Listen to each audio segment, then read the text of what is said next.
Hey guys, welcome back to the channel. This is a story about what if Naruto is neglected by family's Zangetsu. Before I start, please support for more amazing content and do consider subscribing to my channel and share this video with your friends. This is written by Dreaming of the Shattered Dawn and link in the description and support writer. Let's start the video. Long ago, before the era of hidden villages, there were two clans of ninja. The Uchiha and the Senju. They were fiercely opposed to each other and constantly clashed upon the battlefield. It was a truly horrible period of time for everyone. Children 7 years of age or even younger get sent to die for their clan. Fathers constantly die in combat, leaving widows and fatherless children behind. All kinds of horrible things happen in this age. The story of the Uchiha and the Senju starts with a common ancestor, the Sage of the Six Paths. The Uchiha are descendants of the eldest child, Indra, while the Senju and Uzumaki clans are descendants of Ashura, the sage's youngest child.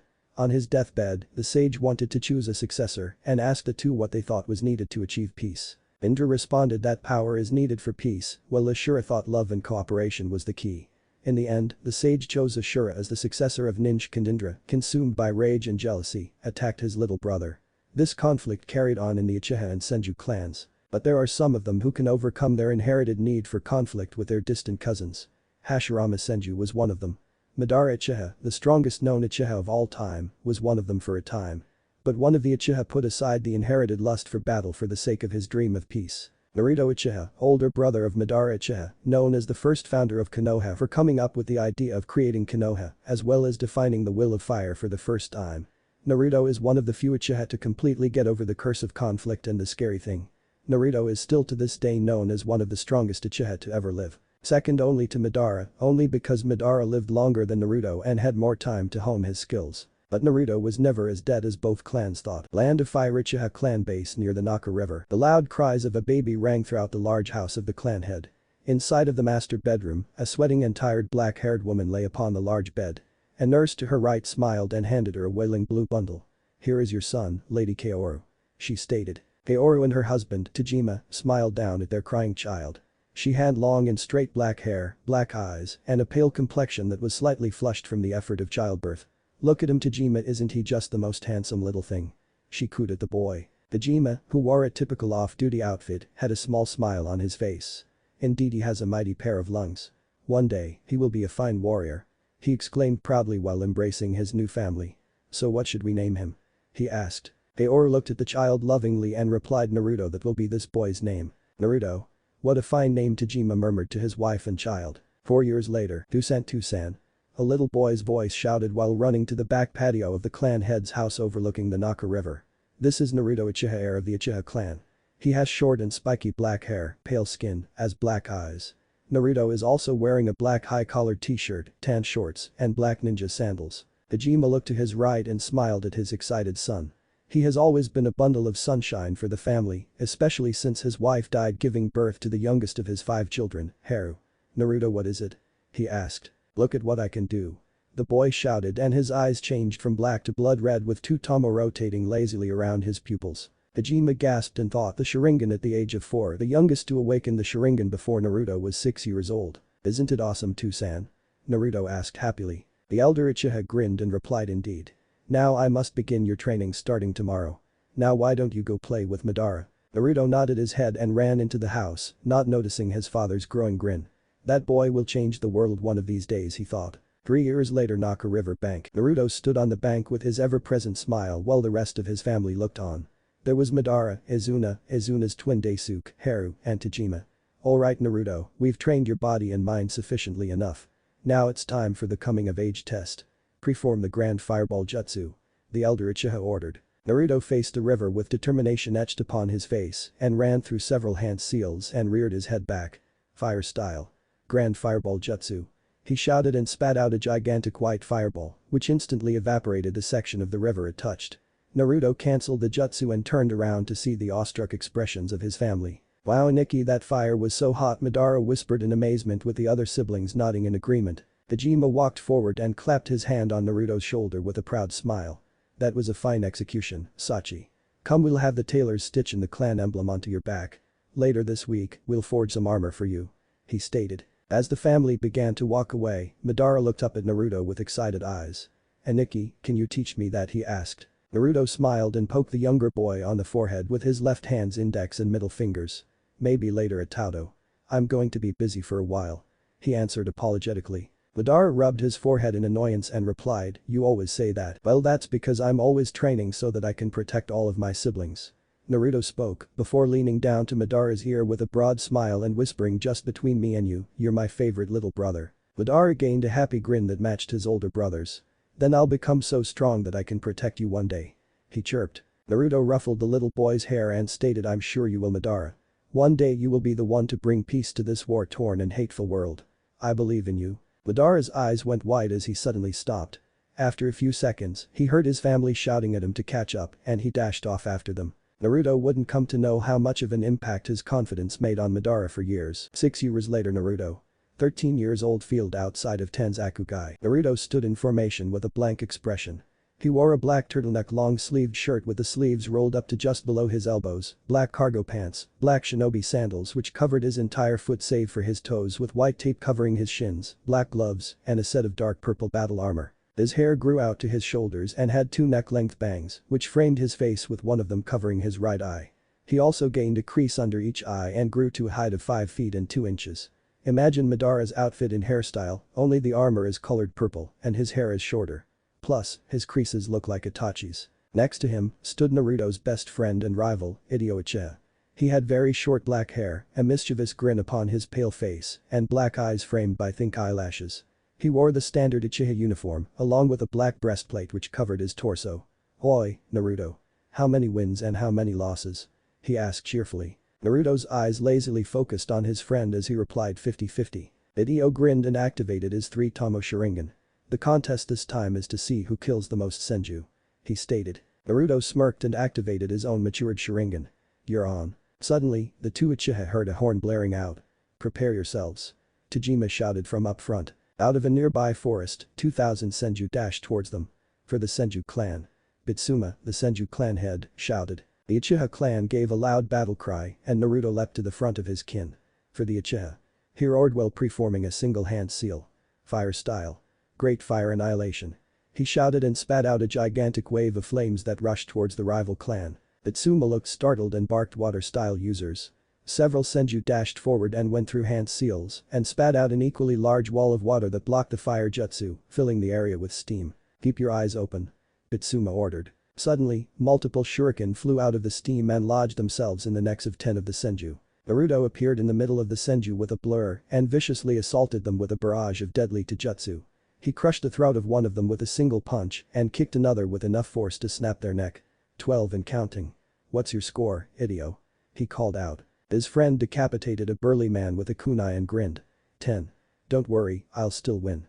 He shouted back while incinerating 2 more with the Phoenix Flower Jutsu. After several minutes, the Uchiha gained the upper hand despite losing several members. Naruto just finished killing 10 of his enemies with a single fire jutsu and turned his head. 100. How many do you have? Huh? He trailed off as he saw his friend, who lost his armor, get impaled through the chest by a katana-wielding senju. Hideo. He screamed in horror and swiftly planted a kunai into the senju's neck. Naruto ran up to his friend and dropped to his knees. Don't worry, we'll get you back home. He spoke frantically. Hideo began to laugh weakly as blood trickled down his chin. I don't think so, I've got 102 by the way. He noticed that an enemy was sneaking up behind Naruto and threw a shuriken into their forehead as a final act of defiance. 101 I win, he whispered before finally passing on. The sounds of battle rung silent in the wide-eyed Naruto's ears. He began shaking Hideo's corpse and muttered tearfully, wake up idiot, this isn't funny. Come on Hideo, we need to get you back to Atsukino. He began to feel a stinging sensation in his eyes as an angrily screaming green-armored senju appeared behind him with a sword raised into the air. Suddenly, the fallen blade was halted by an ethereal black ribsage that formed around Naruto. The Uchiha stood up and glared darkly at the remaining senju.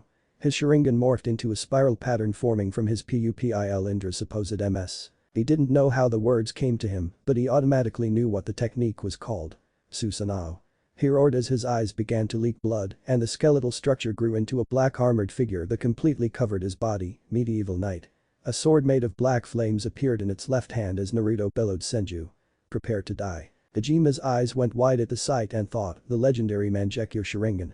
The secondary level only our ancestor Indra achieved. How did he unlock it? Retreat.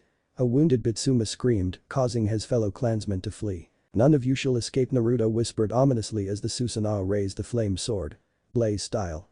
Kagutsuchi, he muttered, and the Susanoo slashed its blade, sending a wave of black flames forward that incinerated 20 of the remaining 500 senju. Fortunately for the senju, Naruto's Mangekyo deactivated along with the ethereal construct as he passed out from chakra exhaustion. Tajima watched their rivals retreat and exclaimed, "The Uchiha have won this battle. Collect out wounded and dead. We're coming home." Causing his clansmen to cheer. 1 week later, Naruto snapped his eyes open and looked down to see Madara snuggling with him. He smiled and ran his fingers through his little brother's hair. He heard a cough and looked to the doorway of his bedroom and saw his father looking at him sternly. "How long was I out?"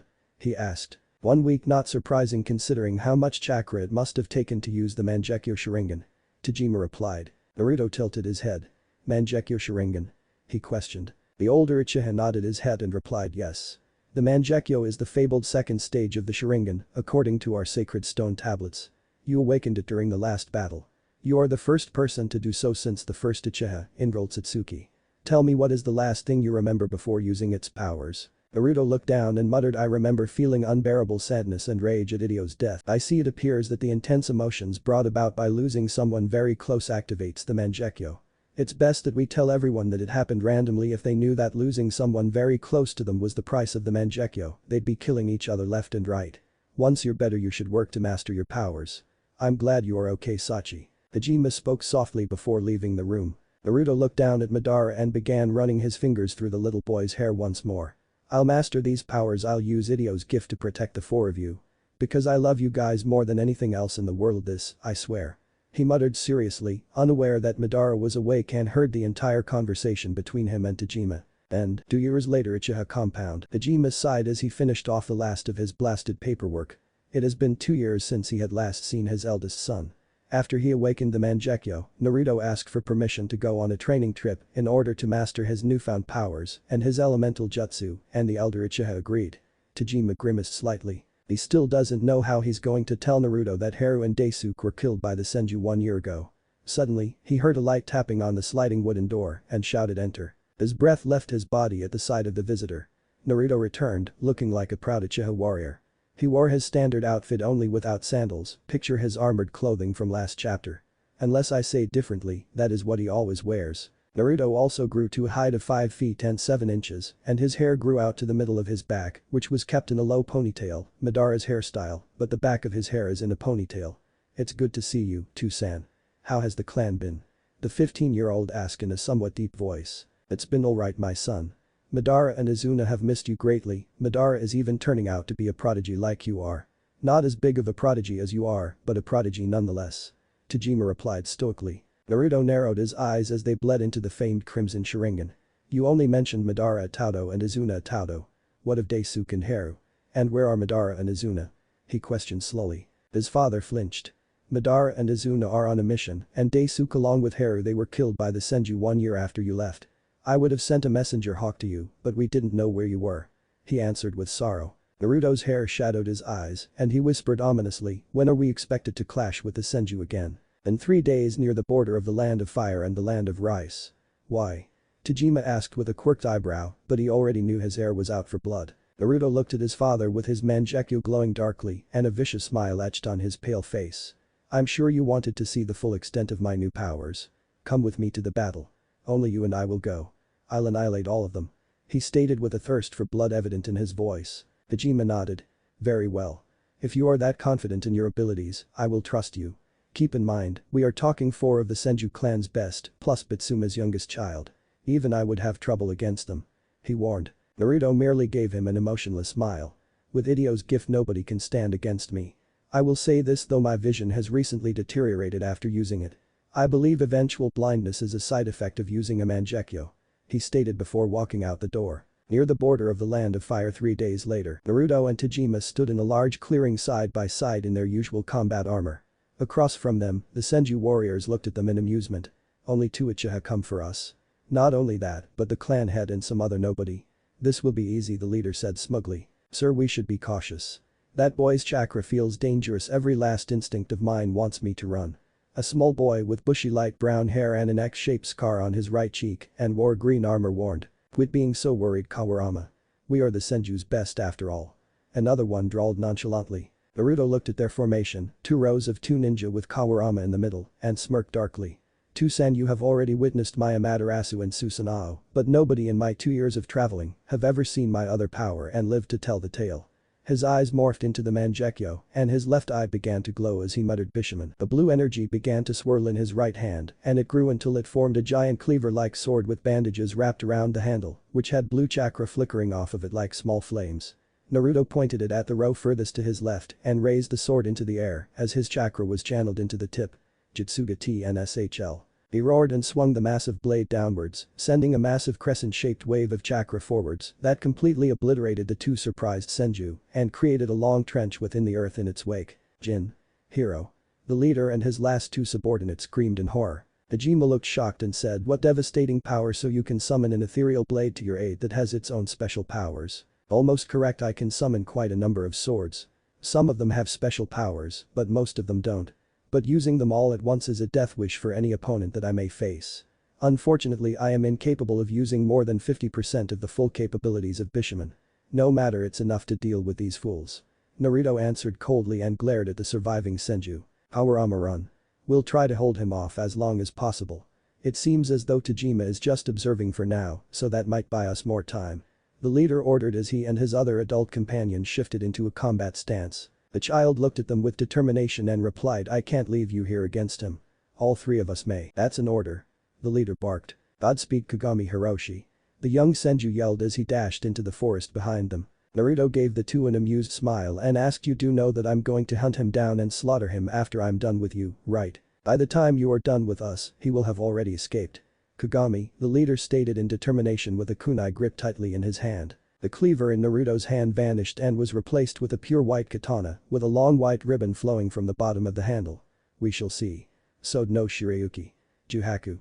He called out while impaling the ground with his sword, which created a trail of ice that sped across the earth at an extremely swift pace. Kagami leapt out of the way and shouted, "Hiroshi, move." It was for naught, as his subordinate did not have enough reflexes to dodge the ice attack on time and ended up getting frozen on contact within a large pillar of ice before he even had the chance to scream. "The elites of the Senju. It is either the fact that I am leagues above your level or you are just too weak. But, you're next." Naruto declared ominously and vanished in a blur. He reappeared directly in front of Kagami and slashed his katana downwards. The Senju barely managed to block the attack with his kunai, which quivered underneath the force the teenage Uchiha was putting into the clash. What are you? Are you a monster?" Kagami demanded through gritted teeth. Naruto gave the man a devilish smile and replied, "Towards the people who killed my little brothers. I shall become the devil himself till I get my vengeance." Naruto kicked the man in the chest with enough force to make him drop his knife and slashed the Senju several times, cutting through the armor and leaving ice creeping out of the wounds. Ignoring his foe's screams, the Uchiha stabbed the ground several times in a semi-circular pattern and held the sword up around the height of his head as ice particles flowed from the holes in the ground and gathered onto the tip of his blade. "Tsugi no Mai. Hakuren," he shouted while stabbing his blade forward. The ice that was gathered suddenly exploded into an avalanche of freezing wind, which instantly turned Kagami and several trees behind him into ice. "Come. We have a little rat to find," Naruto stated after dismissing Sode no Shirayuki, which caused everything that was covered in its ice to shatter apart. Meanwhile, Kawurama ran through the forest towards the rendezvous point as fast as his shaking body could go. As a sensor, he was able to feel the massive waves of icy chakra from where he left his comrades.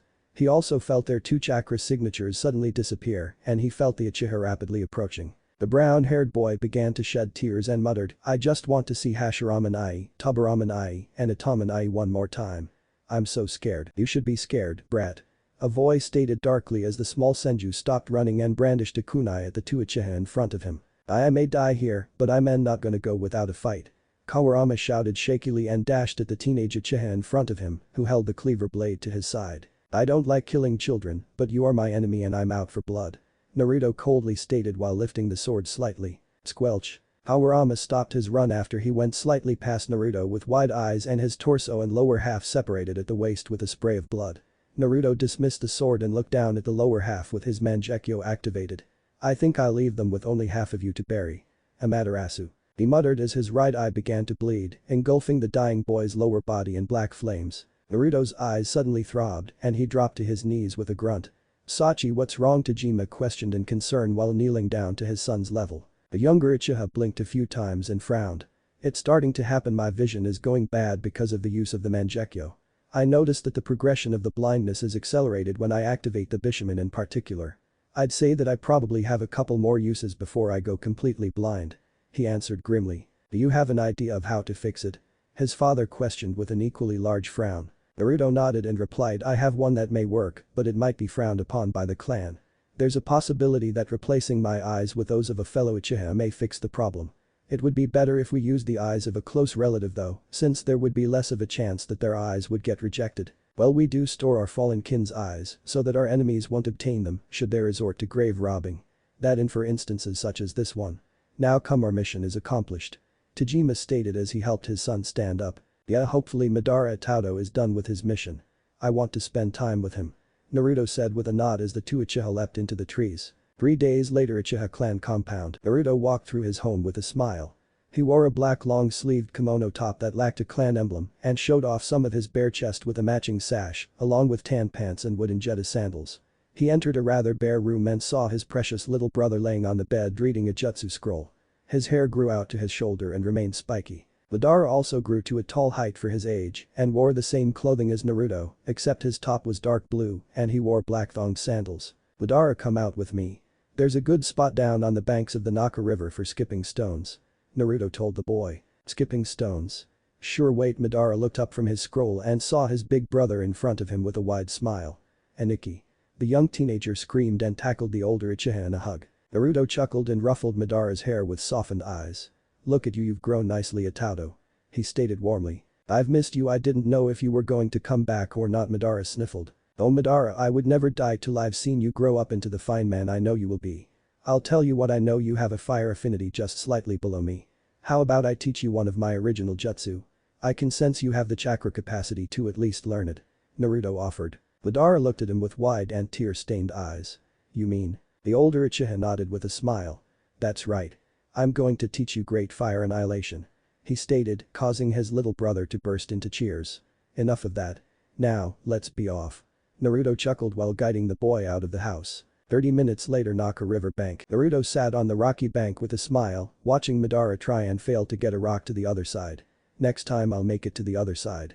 Madara muttered while repeatedly tossing a rock up and catching it. Suddenly, a rock was thrown from behind the two brothers that skipped all the way to the other side. They turned around and saw a grinning tan-skinned boy with a black bowl-cut hairstyle and an outstretched arm. The trick to getting it is to aim a little higher when you throw it. The new boy said. I know that. If I really want it, it'll get there.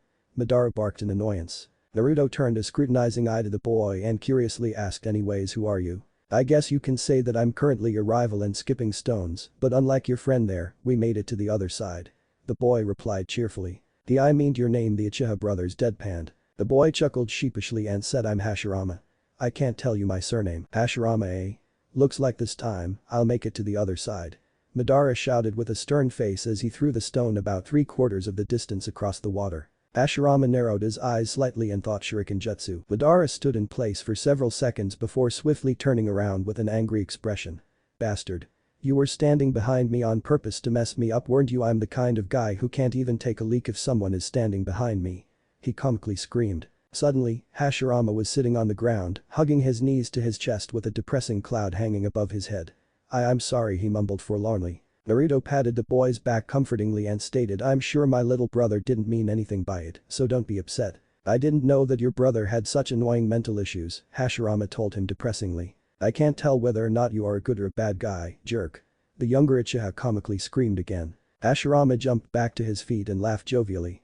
But you do understand that I'm better than you at skipping stones. He exclaimed, which made Naruto burst into laughter as well. Next time I'll use you both as the stones. Madara hollered. Both Hashirama and Naruto got into fetal positions with a dark cloud hovering over them. I'm sorry, I'm willing to be thrown into the river to make up for it. Go ahead, Hashirama muttered. Madara Tauto, your mean words wound me, Naruto whispered sadly. Aniki, quit being such a crybaby. And you. Madara pointed at the sulking Hashirama. I can't stand you, go away. Hashirama began to drag his feet towards the forest behind them as he said alright then. The younger Uchiha snatched his new companion by the collar and shouted, no, wait. Hashirama turned his head with a saddened expression. Well, do you want me to leave or not? He asked. Naruto stood up and looked over at the river with hardened eyes. Hey guys, look at the river. He commanded seriously. The younger teenagers looked at the river and saw an armored corpse floating face down in the water. Hashirama ran forward and across the water, surprising the two Uchiha. The Hagoromo clan, you two ought to head home. War will soon reach here. I gotta go. He spoke and leapt to the other side of the river. See you later. What are your names? He asked. Naruto smiled and replied, I'm Naruto and this is my Itato, Madara. We can't reveal our surnames because the shinobi code states that we shouldn't reveal our surnames to strangers. Hashirama turned to his two acquaintances with a grin. So you two are shinobi as well. He stated before running off, with the Uchiha running the opposite direction. 1 hour later, Naruto and Tajima walked into the hospital of the compound with stern expressions. The elder Uchiha turned to the doctor and asked, did you retrieve the eyes? The doctor nodded and pointed at a jar filled with green liquid which had two matured Sharingan eyes floating within. Here they are. Idio's right. Naruto looked shocked and turned to his father. You are transplanting Idio's eyes into me? He questioned. Of course. Your little brother's eyes weren't grown enough to transplant and Idio is my nephew. Besides, I'm sure he'd want you to have them should you need them. Tajima replied. Naruto stepped forward and laid down upon the operating table and said, very well. I will use Idio's newest gift to protect my family, my clan. With that, he was put under. 1 week later, Naruto, whose eyes were covered in bandages, and Tajima stood in the hospital once more. The doctor in front of them smiled and said, well Naruto-sama, your new eyes should be properly healed by now, so you're free to remove the bandages. The Uchiha heir did as the doctor told him and opened his eyes, making Tajima gasp. Naruto, your eyes have changed again. The man stated. Naruto walked over to a nearby mirror and quirked an eyebrow. The Mangekyo now resembled a normal 3 Tomo Sharingan, but the Tomo were replaced by 3 small spirals. This is different. I also feel that these eyes are much more powerful than my old Mangekyo. I need to test them out, Amaterasu. He muttered while looking at his discarded bandages, which were instantly incinerated by black flames. Susanoo. A black ribsage also swiftly surrounded him and he promptly deactivated it. And finally Bishamon. He called out, causing Sode no Shirayuki to appear in the space above him. Very interesting. But the normal Mangekyo, I felt pain whenever I used one of its techniques, followed by a slight deterioration of vision. Now I don't feel any pain nor are my eyes weakening. Plus my Mangekyo techniques are much stronger than before. This is a new kind of Mangekyo. He stated in awe as the blade disappeared. That was unexpected. What shall you name this new stage of the Sharingan? The doctor asked. Naruto grinned and replied, it will be called the Eternal Mangekyo Sharingan, due to the eternal side I now possess. 2 days later, Naruto and Madara walked up to the same bank they met Hashirama at, only to see the boy staring out forlornly into the water. Hashirama, what's wrong? The eldest Uchiha brother asked in concern. It's nothing, Hashirama replied distantly. Naruto sat down next to him and said, you can talk to me, I'm a good listener. The younger boy remained quiet for a few seconds, then replied, my younger brother died. The reason why I came here is because by looking into the river, I feel like all of my vague emotions gets washed away. Your names are Naruto and Madara, right? Do you two have any other siblings? The 2 raven-haired teenagers looked sad before Madara answered, we have 3 other brothers, younger siblings to be precise, or I should say we had 3 other brothers. The 2 brothers picked up a rock and walked to the edge of the bank. We're shinobi. We might die at any time. The only way not to die is to show what you really think and feel to your enemy without hiding anything and become allies with them. Naruto spoke to a wide-eyed Hashirama. But that's impossible because it's not possible to see what a person really thinks and feels deep inside. Madara added as the 2 brothers reared their hands back. You don't even know if they see that, all he muttered as the duo threw their stones across the water. Is it really impossible to show each other our real thoughts? Hashirama asked in curiosity. The 2 rocks hit the other side and the 2 brothers smirked. I don't know for sure, but I believe that it can happen one day. It's why I've been coming here for a while. Because when the stones reach the other side, it gives me hope that our thoughts will reach the other side of our conflicts. Naruto spoke passionately. It looks as though that there is finally a way for it to happen. Not only you both, but I have also reached the other side. Madara finished quietly. I found two people that understand me. Hashirama thought in wonder. 2 weeks later, over the past 2 weeks, the Uchiha brothers met with Hashirama every day at the same spot. The trio quickly became great friends and honed their skills together, all without revealing their surnames. Currently, Naruto was sitting across from a battered Hashirama and Madara. You both have excellent taijutsu skills. Well beyond the average for your age, but still beneath my level. Not fret though, lasting as long as you did is more than what most people can't say. He praised, making his 2 companions beam in happiness. Now it's time to work on ninjutsu. He added as he closed his eyes and expanded his senses. Hashirama, you have a very powerful earth and water affinity along with something else I can't quite identify, but it feels very connected to nature itself. Naruto stated to his brown-haired student. "What should I do to practice my affinities, Naruto-sensei?"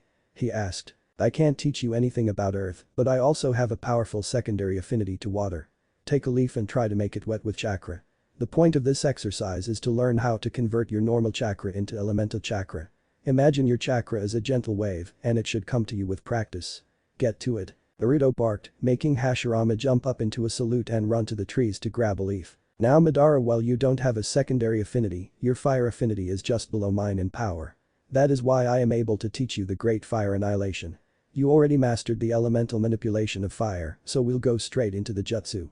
Come." He ordered while motioning Madara to follow him. They stopped at the edge of a cliff overlooking the river and Naruto said, "Pay attention. One of my 3 original fire-style ninjutsu and my personal favorite is the Great Fire Annihilation. In theory, it is very simple. The hand seals are exactly the same as the Grand Fireball, but the difference lies in the shape manipulation as well as the chakra consumption. Instead of imagining a ball in your lungs while you are molding chakra, imagine a gigantic moving wall or a tsunami of fire. Once you mastered this technique, you can preform it with a single horse hand seal. Like this." Naruto preformed the hand seal and took a deep breath. "Fire style. Great Fire Annihilation." He roared and spewed out a massive wave of white-hot fire for several seconds and dispelled it. "Now you try," he commanded. Madara went through the seals required and took a deep breath. "Fire style. Great Fire Annihilation," he shouted, creating a wave around a quarter as big as the one Naruto made. The younger Uchiha took a knee while breathing heavily. That is one tough jutsu and I never even got close to your level," he muttered tiredly. Naruto knelt down and ruffled his younger brother's hair. "You did much better than I did on my first try. I damn near blew myself up. And it took me 2 years to create this jutsu.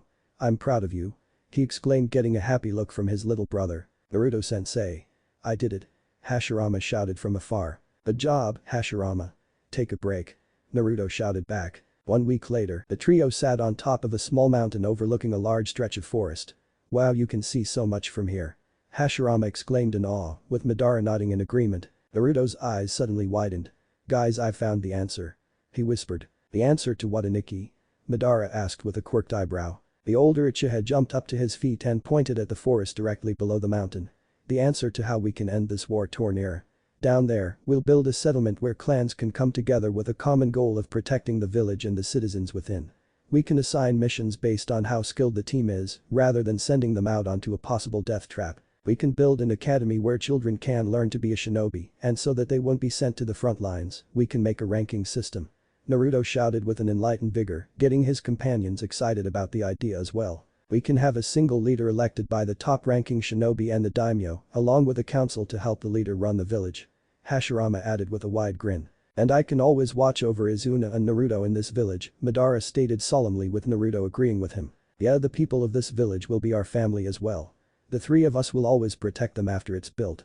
And when the time comes we will pass on our will to the next generation, the passionate will that gives us the strength to protect the village and our loved ones," Naruto added with determination. "What should we call this will?"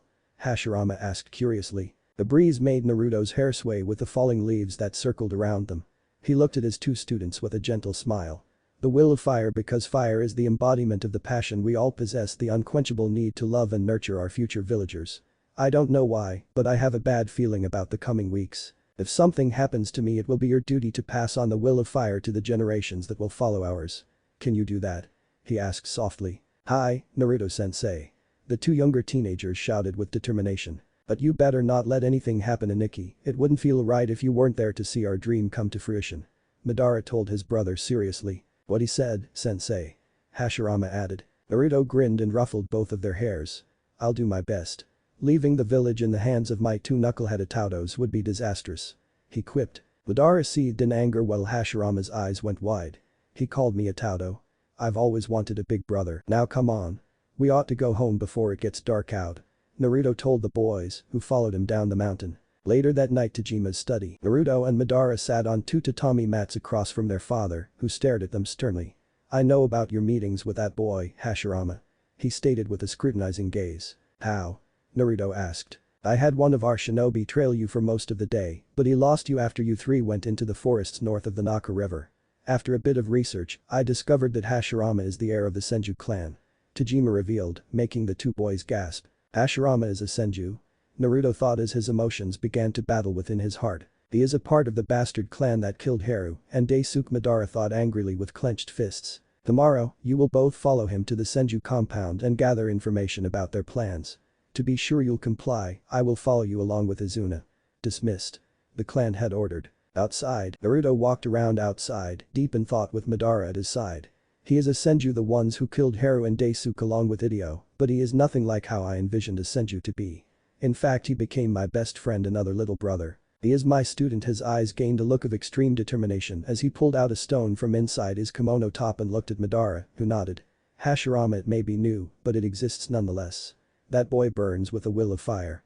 I will not allow something to happen to him as long as I live, he thought, finally getting over the curse of hatred as he began to etch a message into the rock with a kunai. Next day, Naka River bank. The Uchiha brothers and Hashirama stood on opposite sides of the bank with grave expressions.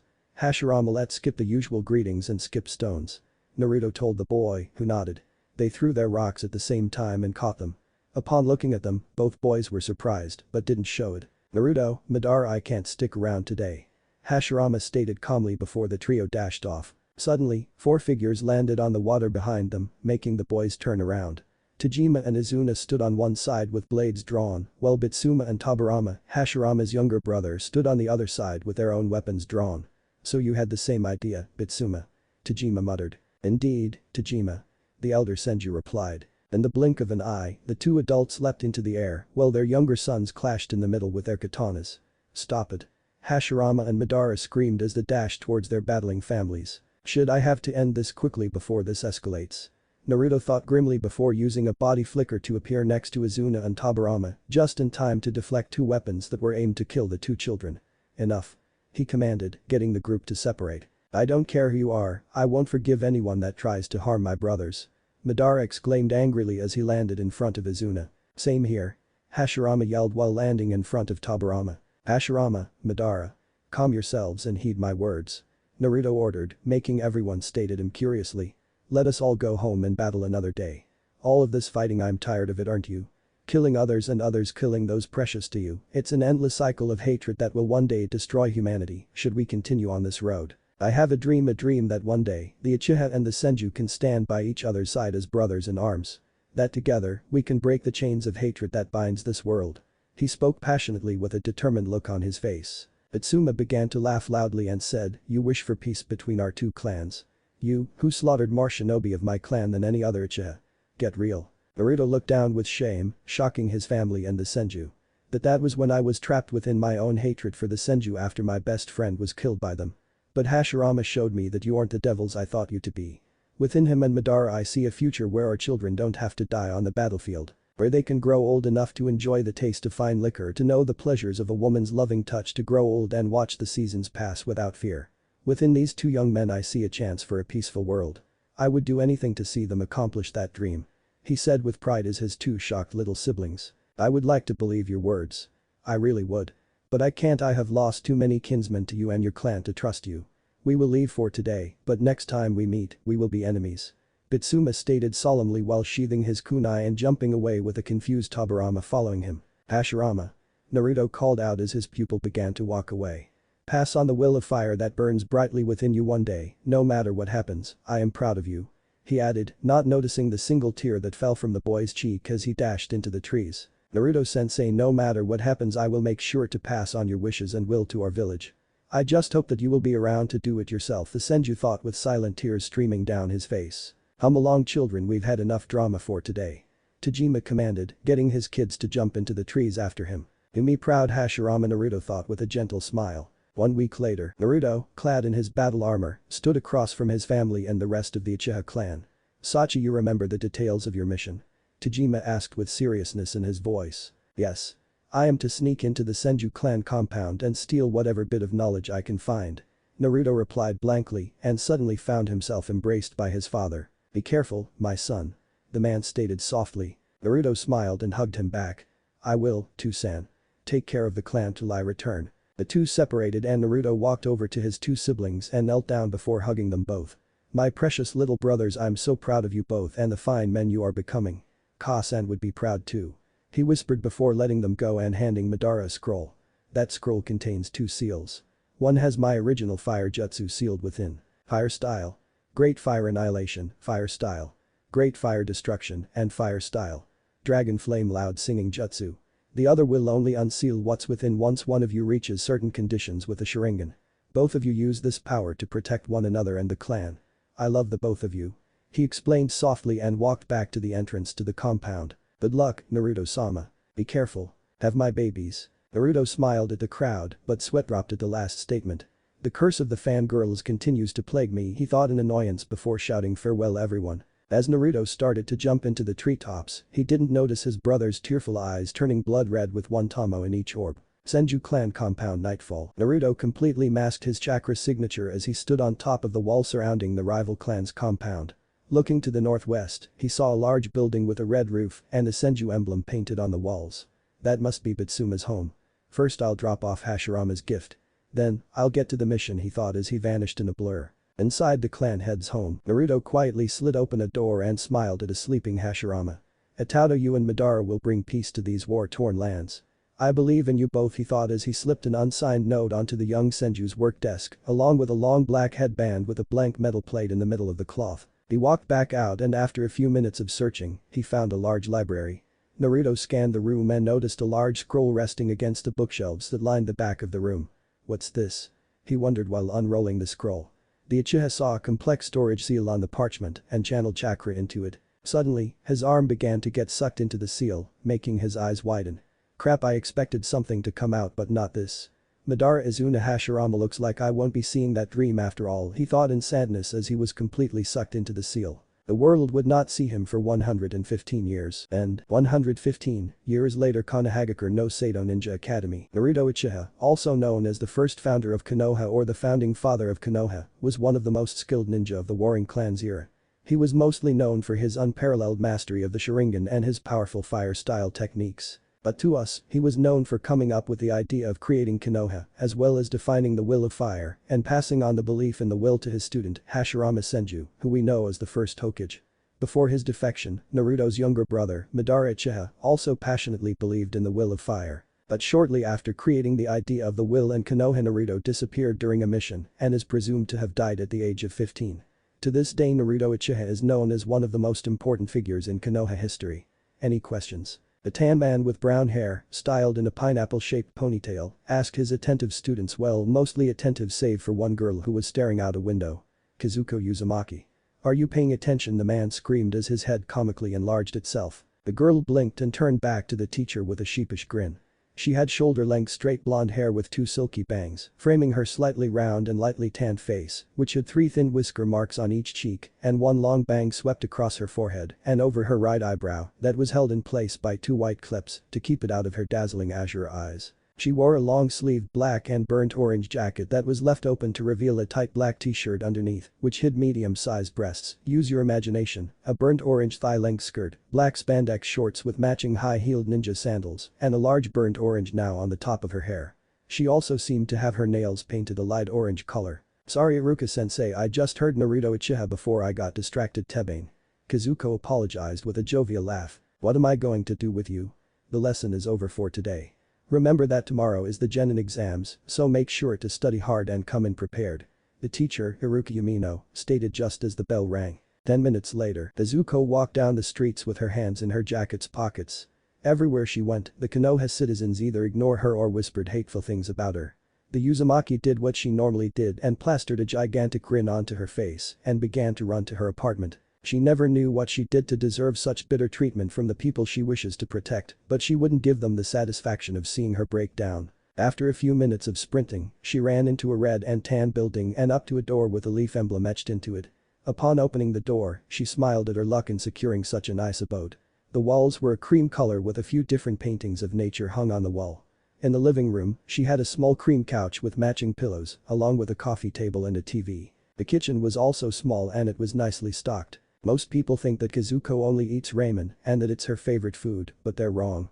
Strawberries are like a drug to her. The blonde sauntered into the small bathroom and took off her clothes before stepping into the shower once the water warmed up. She backed up against the wall and slid down until she sat upon the cold tile floor and hugged her knees to her chest.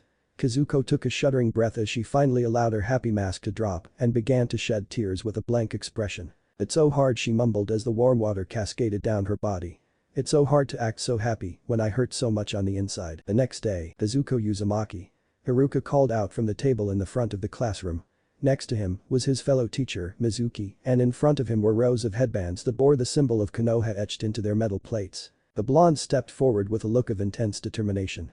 "I'm ready, sensei," she shouted. Haruka smiled and got his clipboard ready. "Alright, transformation jutsu, replacement jutsu, and clone jutsu. Begin," he said. Izuku put her hands into a single hand seal and said transformation jutsu. In a puff of smoke, she transformed into the third Hokage, Hiruzen. "Excellent. Now for the replacement," Mizuki praised. She suddenly switched her body with a chair and switched back to her original position while shouting replacement jutsu. "Alright Kazuko, now for the clone jutsu," Haruka stated while marking things down on his clipboard. Uzumaki frowned and thought, the clone jutsu is the hardest one for me to do. Hopefully it'll work. She put her hands into a seal and began to radiate blue chakra. "Clone jutsu," she screamed with determination, but the clone that came out looked like it was brain dead as it lay prone on the wooden floor. "I'm sorry Kazuko, you have to be able to use all three of the basic jutsu to pass. You fail," the scar-faced teacher announced with a bit of sympathy in his voice. The girl hung her head and walked out of the school, desperately trying to prevent tears from falling. Academy's front yard. 30 minutes later, Izuku swayed back and forth on the swing with a somber expression as she watched all of the parents congratulating their children. Suddenly, she noticed Mizuki sitting on a tree branch with a sad smile. "Mizuki-sensei. What are you doing here?" she asked with a tilt of her head. "Ah Kazuko, I was wondering if you'd like to go somewhere and talk," he replied with an easygoing smile. She nodded her head and the white-haired teacher placed a hand on her shoulder, then body flickered them both away. 5 minutes later, "So what did you need, sensei?" Kazuko asked as her legs dangled over the edge of the balcony the two were currently sitting on. "Well, I figured that I'd tell you about another secret method for becoming a genin," Mizuki stated with a carefree attitude. "Secret method?" the Orange Clan blonde inquired with a slightly hopeful and small smile. Mizuki nodded and replied yes. "You must sneak into Hokage-sama's Liberato night. There, you will find a large scroll with the Senju clan emblem on it. You must take it and bring it to a shack that is located in the forest to the southwest of Konoha. You can't miss it since it is in a large clearing. You also must learn at least one jutsu that is stored within the scroll. Do you accept?" Izuku's face lit up in a fox-like grin and her azure eyes began to twinkle. "Of course, Tebane. I'll go and get it, no problem," she shouted and jumped off the ledge and onto the rooftops below, not noticing that Mizuki's smile turned sinister. Later that night, Southwest Forest. Izuku sat on the grass while leaning against the decrepit wooden shack, lightly panting and hugging a large white and red scroll that had a green Senju emblem decorating the middle of it. "Damn, Gigi really is a pervert. Falling for my sexy jutsu as easily as he did, he deserved that kick to the balls, Tebane." She huffed as she unraveled the scroll and looked at the contents. Shadow clone jutsu. It can make solid clones that will transfer whatever knowledge it gains back to the user upon dispelling. This can be pretty useful. I can probably use it for training. Now let's get started. She grinned, conveniently ignoring the severe migraine and possible death warning that came with dispelling too many clones at one time. 1 hour later, Izuku dropped to a knee after she dispelled the 1,000th shadow clone she accidentally summoned upon finally getting the hang of the jutsu. "Wow, that jutsu costs a bunch of chakra, but I still have enough to try and learn one more technique." What's this?" she pondered while staring at an odd seal that resembles 3 red tomo surrounded by red diamonds. Feeling curious, she channeled chakra into the seal and was surprised when the tomo began to rapidly spin before expelling what seemed to be a large cloud of smoke. "What the hell? Wait, oh my kami-sama," Kazuko whispered as her cheeks began to redden slightly. Once the smoke cleared, she saw that an actual person was contained within the seal. He appeared to be at a height of 5 feet and 8 inches with fair skin, 2 long tear troughs under his closed eyes, and spiky black hair that was tied into a low waist-length ponytail, and with 2 shoulder-length bangs that framed his face with one bang, partially covering his left eye. The young man wore a black long-sleeved turtleneck shirt with both sleeves rolled up to slightly under his elbows, black cargo ninja pants with bandages, and a kunai holster wrapped around his right thigh, black ninja sandals with white medical tape wrapped around his shins, black gloves, and purple armor that appeared to belong in the clan warrior. Normally Kazuko hated all perverts, but this person was the most attractive male she had ever seen. Mama Kazuko likes Tebane, she thought with a nosebleed. Suddenly, Haruka arrived in the clearing with an angry expression. "Kazuko. Do you have any idea what you've done and who is that boy and why is your nose bleeding?" he questioned sternly. The blonde swiftly wiped her nose off with her sleeve and laughed. "Hey, Haruka-sensei. I don't know who that boy is, but I channeled some chakra into a seal within a scroll and he popped out." He does look kinda like Sasuke team, though anyhow, Mizuki-sensei told me that if I took the scroll and learned a jutsu out of it, I'd become a genin. I only managed to learn one jutsu though. She explained. Iruka looked confused and said there isn't another way to become a genin, so why did his ears twitched and he pushed Kazuko away, getting impaled in the leg by a kunai in the process. Good job Kazuko. Now hand me the scroll and you pass. Mizuki stated as he landed on a tree branch overlooking the clearing. Don't do it. That is the first Hokage's forbidden jutsu scroll. Mizuki tricked you. Iruka shouted. The white-haired Chunin gave the duo a malicious grin in response and asked tricked her just like the whole village did right. Kazuko, do you really know how the Nine Tails was defeated by the fourth Hokage? Why everyone treats you as if you don't even exist? The Uzumaki girl looked confused and curious and Iruka screamed no Mizuki. Don't do it. The Biju can't be killed by any human, so the fourth did the next best thing and sealed it away in the body of a newborn child. You are that child. The Nine Tails took over your body the moment it was sealed into you. You are the nine-tailed fox. Mizuki yelled with insanity leaking into his voice as he pulled out a large shuriken from a holster on his back and began to rapidly spin it in his hand. Kazuko was stunned into silence. I'm the nine-tailed fox. That's why the villagers shun me. Why didn't Jiji tell me? Maybe I should let Mizuki kill me, she thought in sorrow, shutting out the sounds of Iruka's screaming and that of a shuriken cutting through the air. I've heard enough of your pointless garbage. A moderately deep voice stated with annoyance. Kazuko snapped out of her depressing state and saw the black-haired boy standing in front of her, having caught the giant shuriken with his left hand. Her eyes widened as she noticed what was stitched into the back of his turtleneck shirt. The Uchiha clan fan emblem. You saved me. Of course. Although I've never heard of a Biju being sealed into a human, the Nine Tails, nonetheless you're not the Biju itself now. If you pour water into a cup, does the cup become water? No, it doesn't. It does disgust me that people would mistreat you for it though. The Uchiha boy answered simply, oblivious to the blush and genuine smile that formed on her face. Who the fuck are you? Mizuki screamed in a rage, due to losing his chance to slay the demon. The boy closed his eyes with a devilish smirk as he dropped the shuriken. I am justice to those who are oppressed. I am hope to those who despair. I am the heir of the great Uchiha clan. He snapped his eyes open, revealing two red orbs with three tomo circling lazily around his pupils. I am Naruto Uchiha. The Uchiha shouted with power lacing his voice. Mizuki's eyes widened in fear and Naruto Uchiha. You died over 100 years ago. How are you still alive? He questioned as he began to quiver. Naruto raised an eyebrow and responded, last thing I remember is that I looked through the Senju clan's jutsu scroll and I channeled some chakra into a seal out of curiosity. Next thing I know, I get sucked into the blasted thing and I find myself awakening here during your unimpressive and idiotic rant about how cute girls are demons in disguise. He called me cute, no boy ever called me that before. It's embarrassing, Dadabane. Kazuko inwardly rambled with a reddened face. I can't believe it, Naruto-sama is alive and he still looks 15. According to him, he feels as though he got sealed minutes ago, Iruka thought with awe. Naruto's Sharingan narrowed at the silver-haired man. I will be getting answers about the current time period I'm in after this, but I figure I'll show you why I'm known as the most powerful Uchiha of my time. He stated ominously and began speeding through hand seals at a lightning-fast pace as a large ring water materialized out of thin air around him. Water style. Water dragon bullet. He called out, creating a massive dragon made out of water with glowing yellow eyes and sending it at the traitor. Oh, fuck. Mizuki muttered as the roaring dragon bit into his torso and slammed him against a tree, knocking him out instantly. Naruto sweat dropped and pouted. Damn it, I wanted to dance a little longer, he mumbled sadly while sauntering over to the downed traitor and severing his jugular with a kunai. The Uchiha turned to the two awestruck ninja and asked, who are you and where am I? Iruka smiled and bowed. Naruto-sama, you are in Konohagakure no Sado.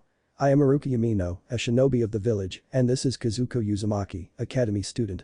It's been 115 years since you disappeared. In the years following your absence, Hashirama Senju and your younger brother Madara created this village after coming to an alliance between your clans. They credited you as the true creator of Konoha due to you actually having the idea of forming it, as well as giving us the will of fire, which drives every loyal Konohan in. The man explained. Naruto's eyes went wide as a single tear fell from his visible eye.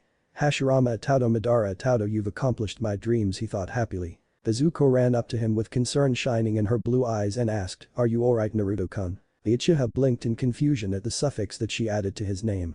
Yeah, I'm fine, just happy that my little brothers accomplished my dreams in my absence. Tell me, if Konoha is truly the village I envisioned, does it have a leader? He questioned with a smile. Yes, Konoha is led by the Hokage. There were 4. Hashirama-sama was the first, Tobirama Senju-sama was the second, Hiruzen Sarutobi is the third, and current Hokage, and Minato Namikaze-sama was the fourth. Hiruzen-sama was actually the prize pupil of Hashirama-sama and Tobirama-sama. Haruka answered in a habitual lecturing tone. Naruto grew a wide grin that he usually gained when he was about to get involved in mischief. "I'm the student of my student, eh? Well, let's pay him a visit," he stated cheerfully while deactivating his Sharingan. On a Hagakure 20 minutes later, the people of Konoha stated at the returning trio questioningly, more like staring at Naruto, as he looked similar to an Uchiha. Keep in mind that his ponytail covers the Uchiha emblem on his back. It was rather obvious why they were all staring. The pariah and the respected school teacher returned with not only the scroll, but an Uchiha lookalike that is wearing very outdated ninja attire. The trio eventually came upon the front of the Hokage Tower, where a large crowd of various Chunin and Jonin have gathered with Hiruzen standing in front of them. "Hey Gigi. You'll never believe who I found," Kazuko yelled cheerfully. "Well Kazuko-chan, who is it?" Hiruzen trailed off as his pipe fell out of his mouth. "And Naruto-sama," he stammered in shock. The Uchiha walked up to the old man with a smirk, ignoring the stunned masses. "I've had a hard time coming up with a nickname for you, since it would be weird to call the student of my student Hokage-sama, so I think I'll just say it's nice to meet you, brat," he drawled with a cheeky grin etched on his face. "Why are you calling me a brat? I'm 68 years old." The Hokage screamed in annoyance. "Well, I'm 115 years old, so you are technically much younger than I, brat," Naruto joked, causing everyone to momentarily forget the scroll incident and burst into laughter. "Stupid old men, come. We have much to discuss, you three," Hiruzen muttered while beckoning the trio inside the building and dismissing the other shinobi. Hokage's office 30 minutes later. Hiruzen leaned back in his chair after hearing Kazuko's explanation of what happened, as well as seeing her preform the shadow clone jutsu and sighed. "I'll dispatch some Anbu to dispose of Mizuki's corpse." And Kazuko-chan, he tossed her a worn black Konoha headband and added, "You successfully learned an A rank jutsu after just an hour, so I believe that warrants a passing grade. You are now a genin. By the way, this headband once belonged to Hashirama-sensei, so take good care of it." The blonde teared up and tied the black cloth around her head and tackled the elderly man in a hug. "Thank you so much, Gigi," she exclaimed. Hiruzen smiled and returned his surrogate granddaughter's embrace for a minute before separating. "So Naruto, I'm going to assume you wish to be a Konoha ninja?" he asked. Naruto nodded with a smile. "Yes. I wish to protect what Hashirama, Madara and I created so long ago," he replied. "Very well then, it would be a waste to have you perform unnecessary D and C rank missions with your skill level, so I think it would be best to promote you to Jonin," Hiruzen announced while handing him a dark green flak jacket and a Konoha headband with a short black cloth. "I have two questions, Sarutobi. First, is my clan still around? Second, what exactly is a Jonin?" Naruto asked with a sheepish smile, getting Kazuko to giggle silently. "Well, Jonin is the highest rank aside from the Hokage. Genin are beginning ninja fresh out of the academy, who can only go on D and C rank missions. Chunin are standard ninja who have some field experience and decent skill, who can go on solo C and B rank missions, but have to have a squad of other Chunin or a Jonin partner to do A rank missions. Jonin are elite ninja who can go on any mission solo, but most S rank missions require a team unless the Jonin is extremely skilled. I'll give you a Konoha history book on the way out.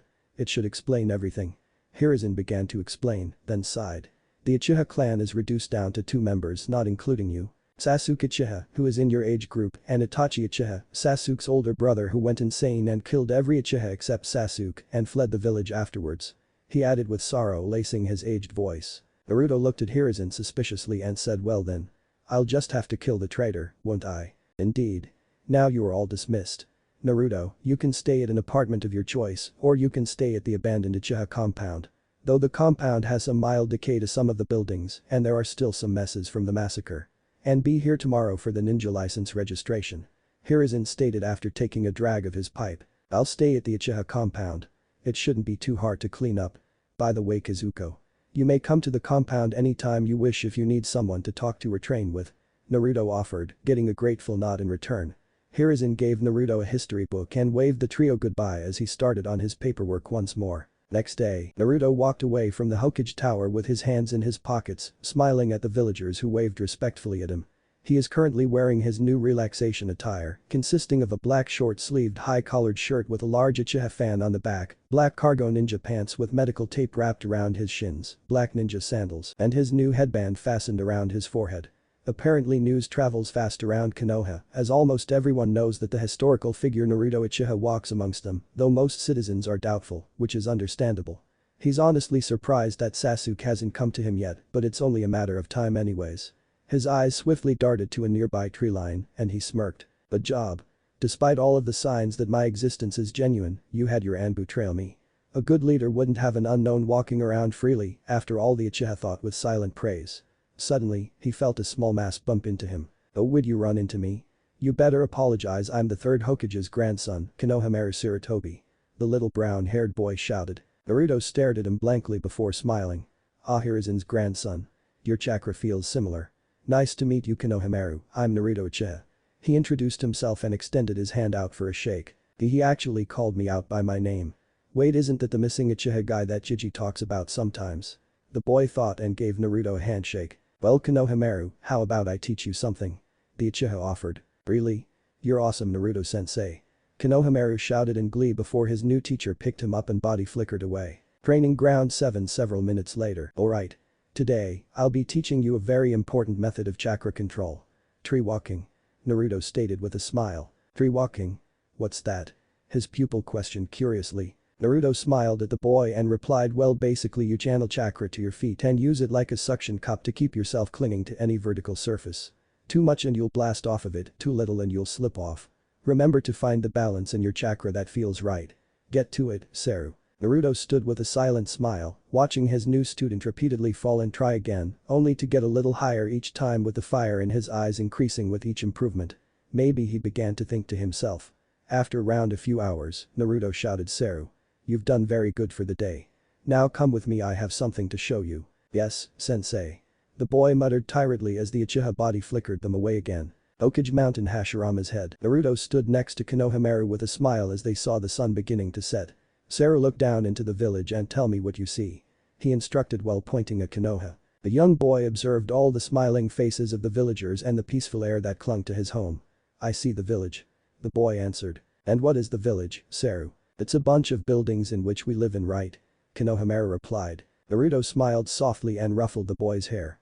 Nope, but I don't blame you for your answer at your current age. The village is the people within who desire and strive for its prosperity. The precious smiles of Konoha's citizens, the laughter of the children, all of them are what I view as the village, even before Konoha was actually founded. The villagers are the lifeblood of this place, and it is our duty to protect them. It is our passion to nurture the great tree that is Konohagakure. The bonds between every last person in the family that is Konoha makes us strong. Tell me, Saru, what is your dream? He inquired. Konohamaru bit his lip and replied, I want to be Hokage so I can protect the village just like my Jiji. Naruto laughed and proudly placed a hand on the child's shoulder. The will of fire burns brightly within you, Saru. I believe that you will one day be the pillar that supports Konoha. Etch my words into your mind, Saru, for one day, you'll be the Hokage. He declared, getting the child to look at his new role model with happiness shining in his innocent eyes. Hokage's office. Hiruzen watched the scene with a smile through his crystal ball. Hell, listening to you makes me feel like I'm in the presence of Hashirama-sensei again. You'll surely be a fine Hokage one day, Naruto. He sighed wistfully before glaring at the stack of paperwork. One day I'll end you all, little demons. He muttered in an annoyed tone. And, disclaimer. I don't own Naruto or whatever else that appears in this story that isn't of my own creation. Naruto, do you believe that this era of wars will end? Hideo asked his best friend as they sat on their favorite spot, the cliff overlooking the Naka River. The Uchiha heir shrugged in response and stared down at the gentle river below. I don't know. I'd like to believe that it will end, but all the bloodshed and hatred that we've seen tends to leave some doubts in my head. His companion chuckled and looked to the sky with longing. I personally think it will. One day, we'll all be as free as a bird. I just hope I'll be around to see it. Suddenly, dark clouds began to loom above them, causing Naruto to gain a confused expression. That's odd, it wasn't supposed to rain today. He looked at Hideo, who merely stared at him with an empty smile. What's with that look? Naruto, would you let me die? The clouds released their rain, but instead of water, it was a rain of crimson blood. What, he asked in horror and slight fear as their bodies became drenched in sanguine liquid. Hideo swiftly stood up and glared angrily at his near catatonic friend. You heard me. If you were only stronger, I wouldn't have been killed by the Senju. He yelled and reached down, grabbing Naruto by his collar. Why? I thought that you'd be the one to calm this twisted world, but I was wrong. You're nothing but a weak fool who'll end up being the death of us all. The crimson skies began to crack like broken glass as Naruto weakly attempted to defend himself, and two gigantic crimson eyes with a spiral pattern inside their eyes opened up to glare at the two Uchiha. Surrender thyself to hatred, oh, child of my father's prophecy. Hatred will give you the power to bring about peace, not the inane ideals of the Senju that you embraced. The dark voice boomed from underneath the eyes. The vortex appeared, sucking up the surrounding area as well as the still glaring Idio. No. Naruto screamed with tears streaming down his face as he reached desperately for his friend. Within seconds, all that was left was a black void of nothingness. Naruto, who was completely still with a silent scream on his face, and the two crimson Mangekyou Sharingan glaring down at him. My heir, thou shalt see that this reality is useless just as I have. The only road to peace lies within the infinite Tsukiyomi, where humanity shall slumber in endless bliss for eternity. The eyes moved towards Naruto and wound up almost close enough to touch him. For now, live within thine frail and peaceful life. Thou may not see it yet, but it shall soon shatter apart like fragile glass. Thou shalt hear from me again within the near future, my descendant now, wake up. Naruto shot upwards in his bed with widened eyes and sweat rolling down every portion of his bare body. That one it was much worse than the others he thought as he got up and walked to his closet. And what was with that last part, that weird voice spouting all of that nihilistic nonsense? Just as he got dressed in his normal attire, Naruto heard frantic knocking coming from the entrance of his new home, which was the former clan head's residence. Abandoning thoughts of his nightmare, he walked to the front door and opened it. The visitor was a teenage boy slightly shorter than Naruto with pale skin, onyx-colored eyes, and black hair that was styled in the shape of a duck's ass. The visitor wore a high-collared blue t-shirt, tan shorts, wide arm warmers, bandages around his shins, a Konoha headband, and blue sandals. Recognizing the obvious signs of Uchiha heritage, Naruto stepped aside with a smile. You must be Sasuke. Come in and I'll brew some tea for us to drink over our discussion. I'm assuming that you do have some questions, correct? Yes, Sasuke drawled with narrowed eyes as he strode into his childhood home. Several minutes later in the house's dining room, Naruto and Sasuke sat across from each other in a tense silence. So you must be wondering about what my intentions are for Itachi, right? The older Uchiha asked in a rather blunt manner. Sasuke smirked slightly in appreciation for his possible relative's attitude. That's right. But first he leaned forward as his demeanor became much more serious. I have no proof that you are a true Uchiha. For all I know, you are a faker using a transformation jutsu. But nobody can fake a Sharingan's activation, so show me. Naruto's black eyes bled into crimson with 3 tomo lazily circling his pupil.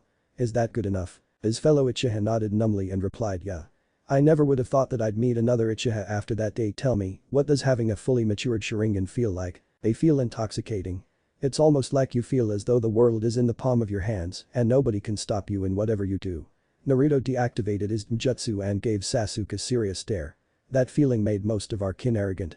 The Sharingan is merely a tool, but true strength comes from the hard work we out into bettering ourselves. Don't forget that and don't rely on our jutsu once you awaken it or your skills will become stagnant. Filing the advice away for later, Sasuke asked if we're done with the speeches, can you answer the question I came here for? Well, first of all, why do you feel like you must dedicate your life to killing Itachi? The younger Uchiha scowled hatefully.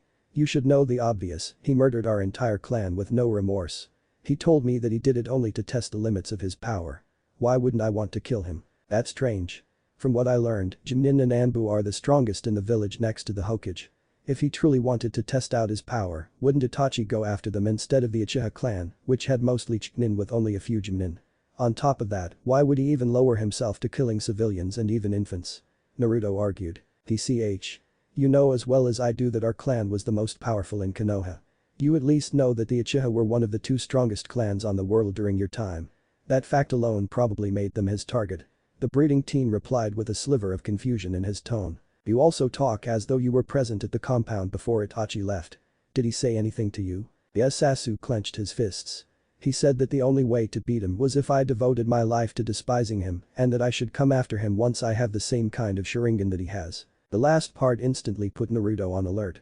Sasuke, did he tell you what its name was? He asked in a grim tone. Yeah, the Mangekyou Sharingan. Shit. He spat, causing Sasuke to look at him in confusion. What I'm about to say and show you is to remain a secret until I deem necessary. Who are you to command me? Sasuke questioned in annoyance. Naruto glared at his relative and replied, I am the heir of the Uchiha clan, by right of the clan charter's rules of succession.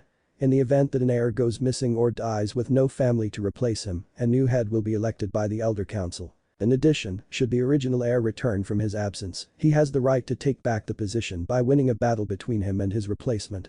The only exception is if the current head is significantly weaker than the returning heir, in which case, said heir will regain his position without the need for a combat trial. Sasuke, you are strong for your age group, but I am far ahead of you. For now, you will obey me. The other Uchiha grunted and turned his head away, his pride wounded rather severely. Fine, just spit it out already. Well, allow me to tell you of my best friend, Hideo Uchiha. Meanwhile, Hokage's mansion meeting room. Hiruzen looked over at all of the available Chunin and Takubitsu Chunin that he called to the meeting with a serious gaze. To the left and right of him were the Elder Council of Konoha Kaharu Utatane, Hamura Midokado, and Danzo Shimura. Before we begin, I'd like to inform you all of a young Chunin that recently joined our ranks. I'm sure you've heard the rumors of his return, Naruto Uchiha. Gasps and muttering filled the room at that announcement. Suddenly, Kakashi Haddock stood up from his seat and asked Hokage-sama, "That's a little far-fetched, isn't it? Our founder somehow returning from the grave. Have you considered that he might be an impostor under a transformation jutsu? I understand your concerns, Kakashi-kun.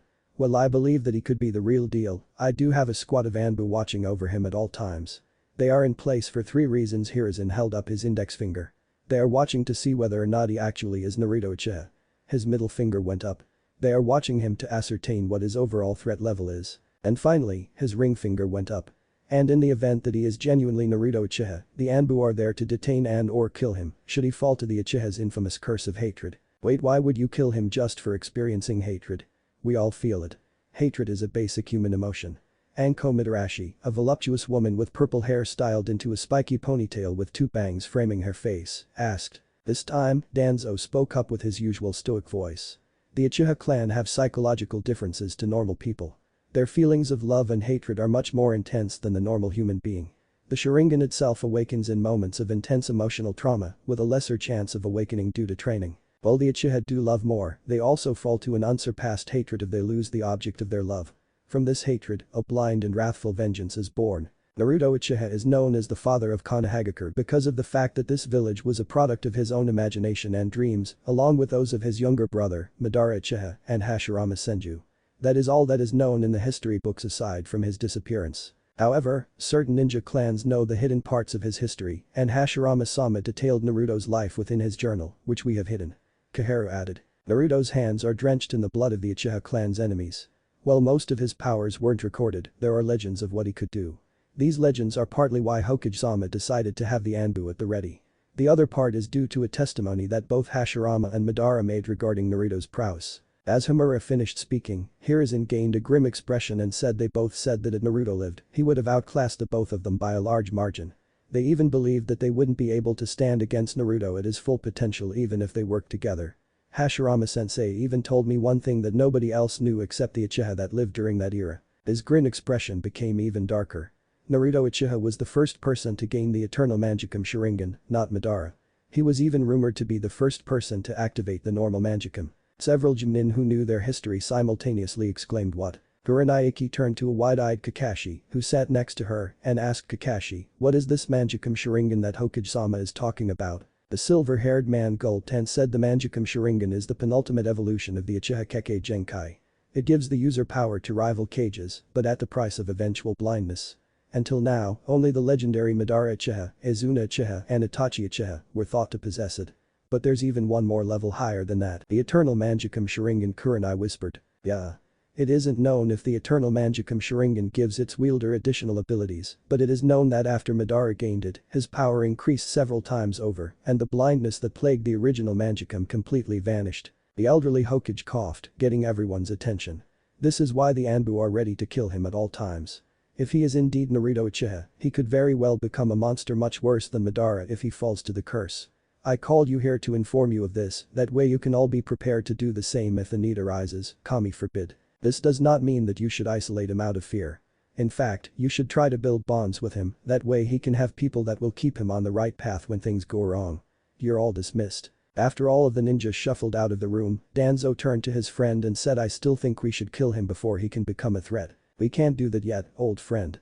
He hasn't shown any indication of hatred so far, so there isn't a reason to do so.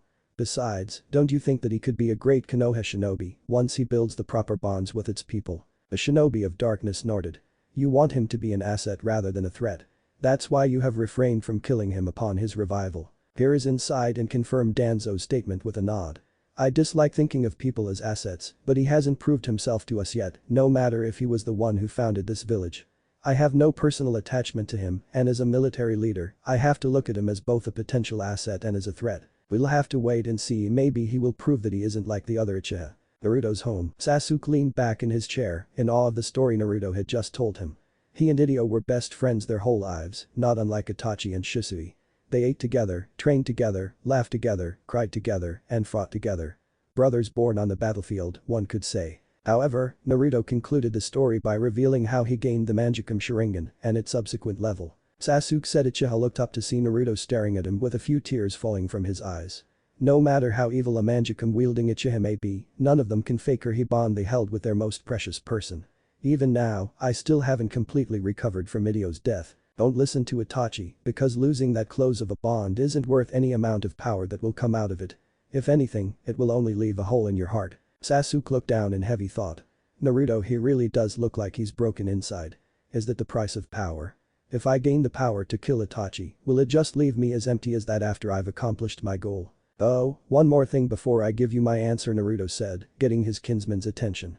Ask yourself this while you're at it, did Itachi ever seem like the kind of person who would kill his own family on a whim? No, he answered after a while. Itachi, he was always a very gentle brother who loved our family dearly. I believe I can remember him talking to himself once. He was saying how he hates the fact that he was forced to become a ninja. How he hated the fact that he would have to hurt other people. Naruto smiled, taking a liking to the person Itachi used to be. Then I'll give you my answer, and you can decide whether or not you agree. After hearing you talk about your brother, I decided that one day, you and I will hunt him down and make him tell us the truth of why he did it. Itachi sounds like he would be extremely against the idea of killing his family. Hell, he sounds like he hates the idea of killing anyone. Therefore, I think there's much more to the story than we know. Before we go to avenge the clan, we need to know all of the facts. As it stands, Itachi may very well be innocent or framed for the massacre. He explained. What you say makes sense, Sasuke muttered unsurely. Very well. I will go along with your idea, but if it turns out that he really is who I thought him to be, I will be the one to kill Itachi.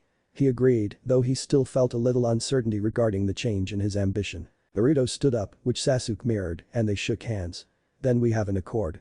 I don't know about you, but I'm feeling rather hungry. The heir stated and began to walk towards the entrance. I heard of this food stand that serves ramen. Some say that it's the best food in town, and I've never had ramen before.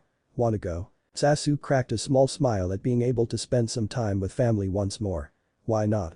I just hope they have something with tomatoes in it. Ichiraku ramen stand 10 minutes later. For its physical appearance, Naruto wasn't all that impressed. It was a small little shack with white flaps covering the entrance and several stools that lined the bar.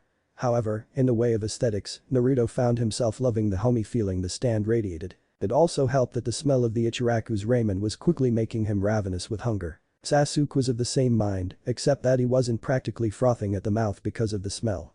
Although, his mouth was watering at the smell of fresh tomatoes being cooked with his own bowl of soup. They both heard the flap open and a familiar feminine voice shout Tuchi Jiji, one Kazuko-sized bowl of miso tebane. Naruto looked back to see that girl he saved walk inside the stand. Onyx's eyes met with azure, and he smiled. Small world. It's nice to see you again, Kazuko. The blonde teen took the stool next to him and grinned foxily. It's nice to see you again too, Naruto-kun. She then noticed Sasuke sitting next to him and glared. Team. The other Uchiha met her glare with one of his own. Dope. Naruto became confused as to why his two companions held such animosity towards each other. Perhaps a rivalry? He pondered. Suddenly, 3 bowls were set in front of the 3 of them. Enjoy. Ichiraku called out and began to get back to work. Snapping his chopsticks apart, Naruto brought them downwards and got a decent amount of broth-soaked noodles.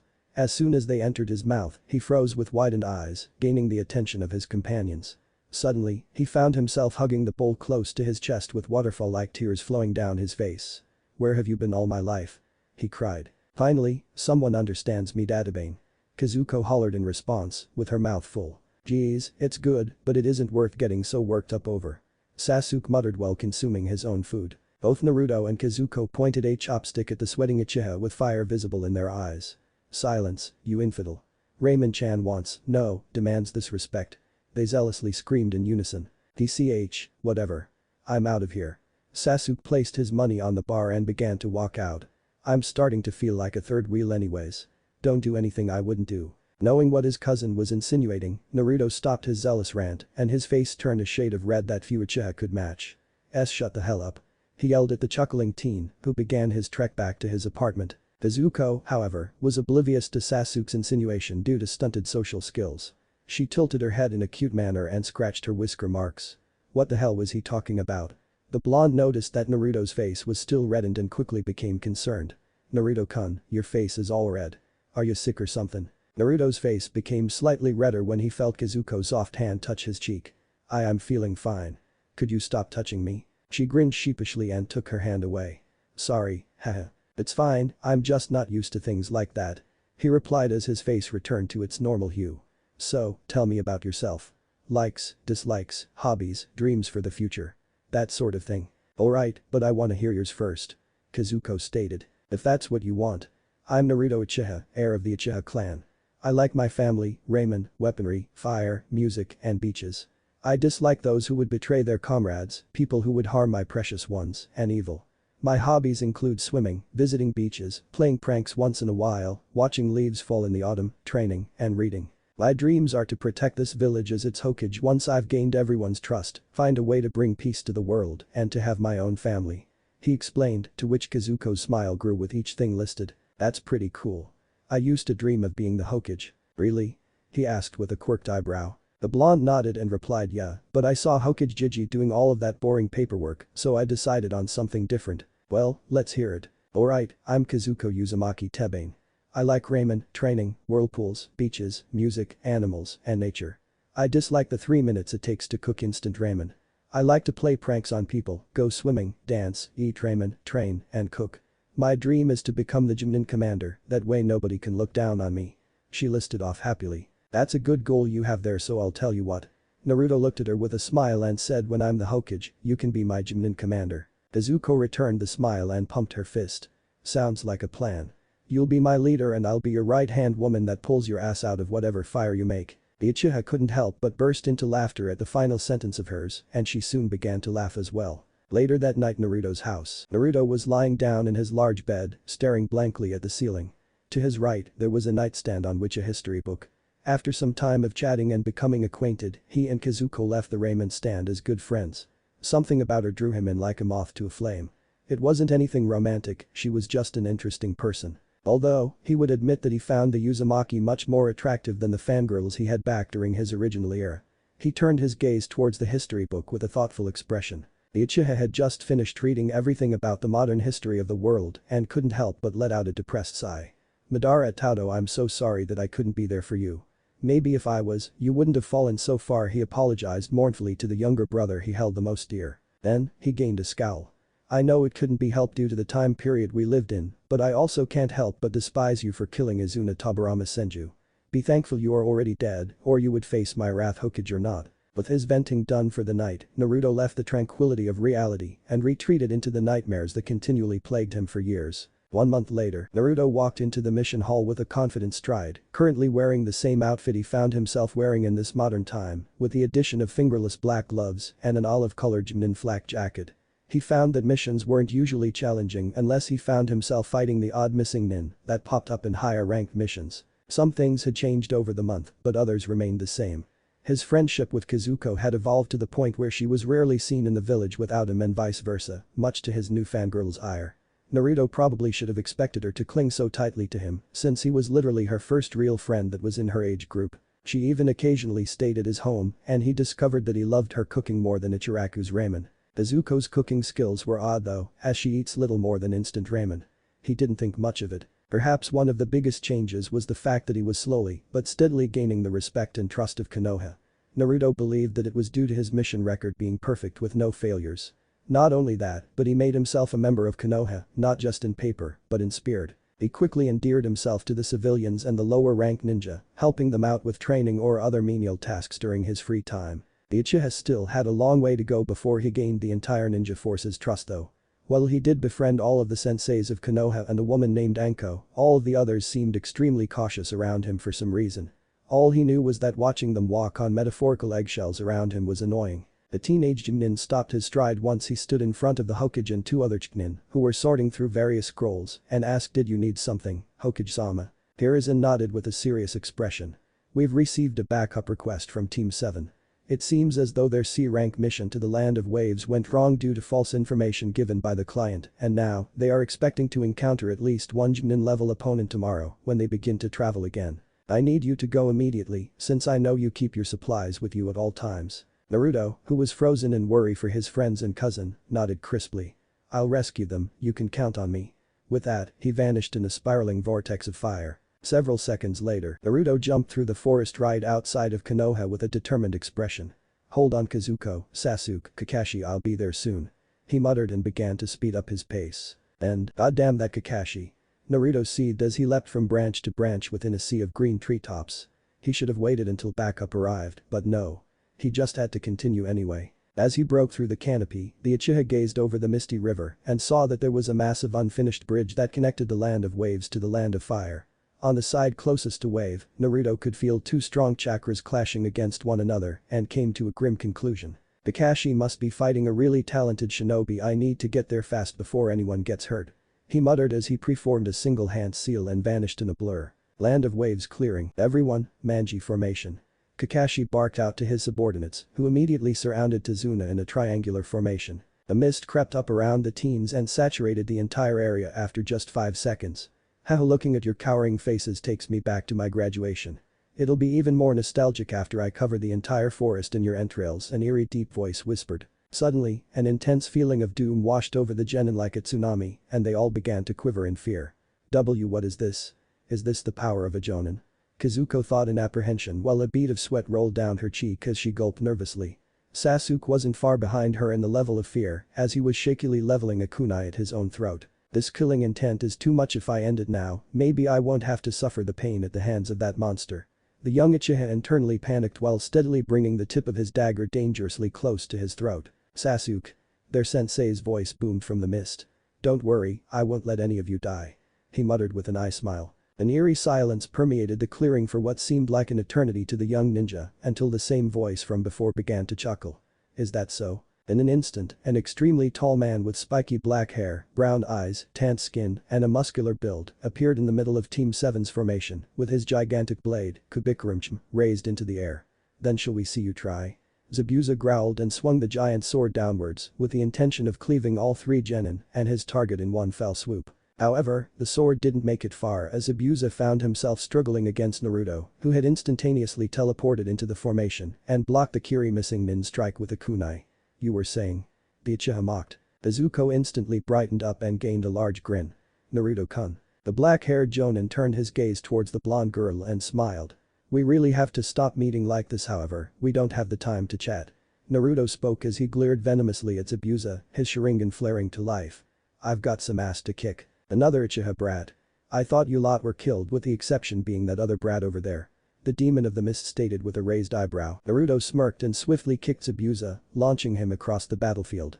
As you can see, I'm a bit of a special case. Kakashi looked at the teen in wonder before turning to his students, gaining an eye smile as the group cheered for their savior, Kazuko obviously being louder than the other two.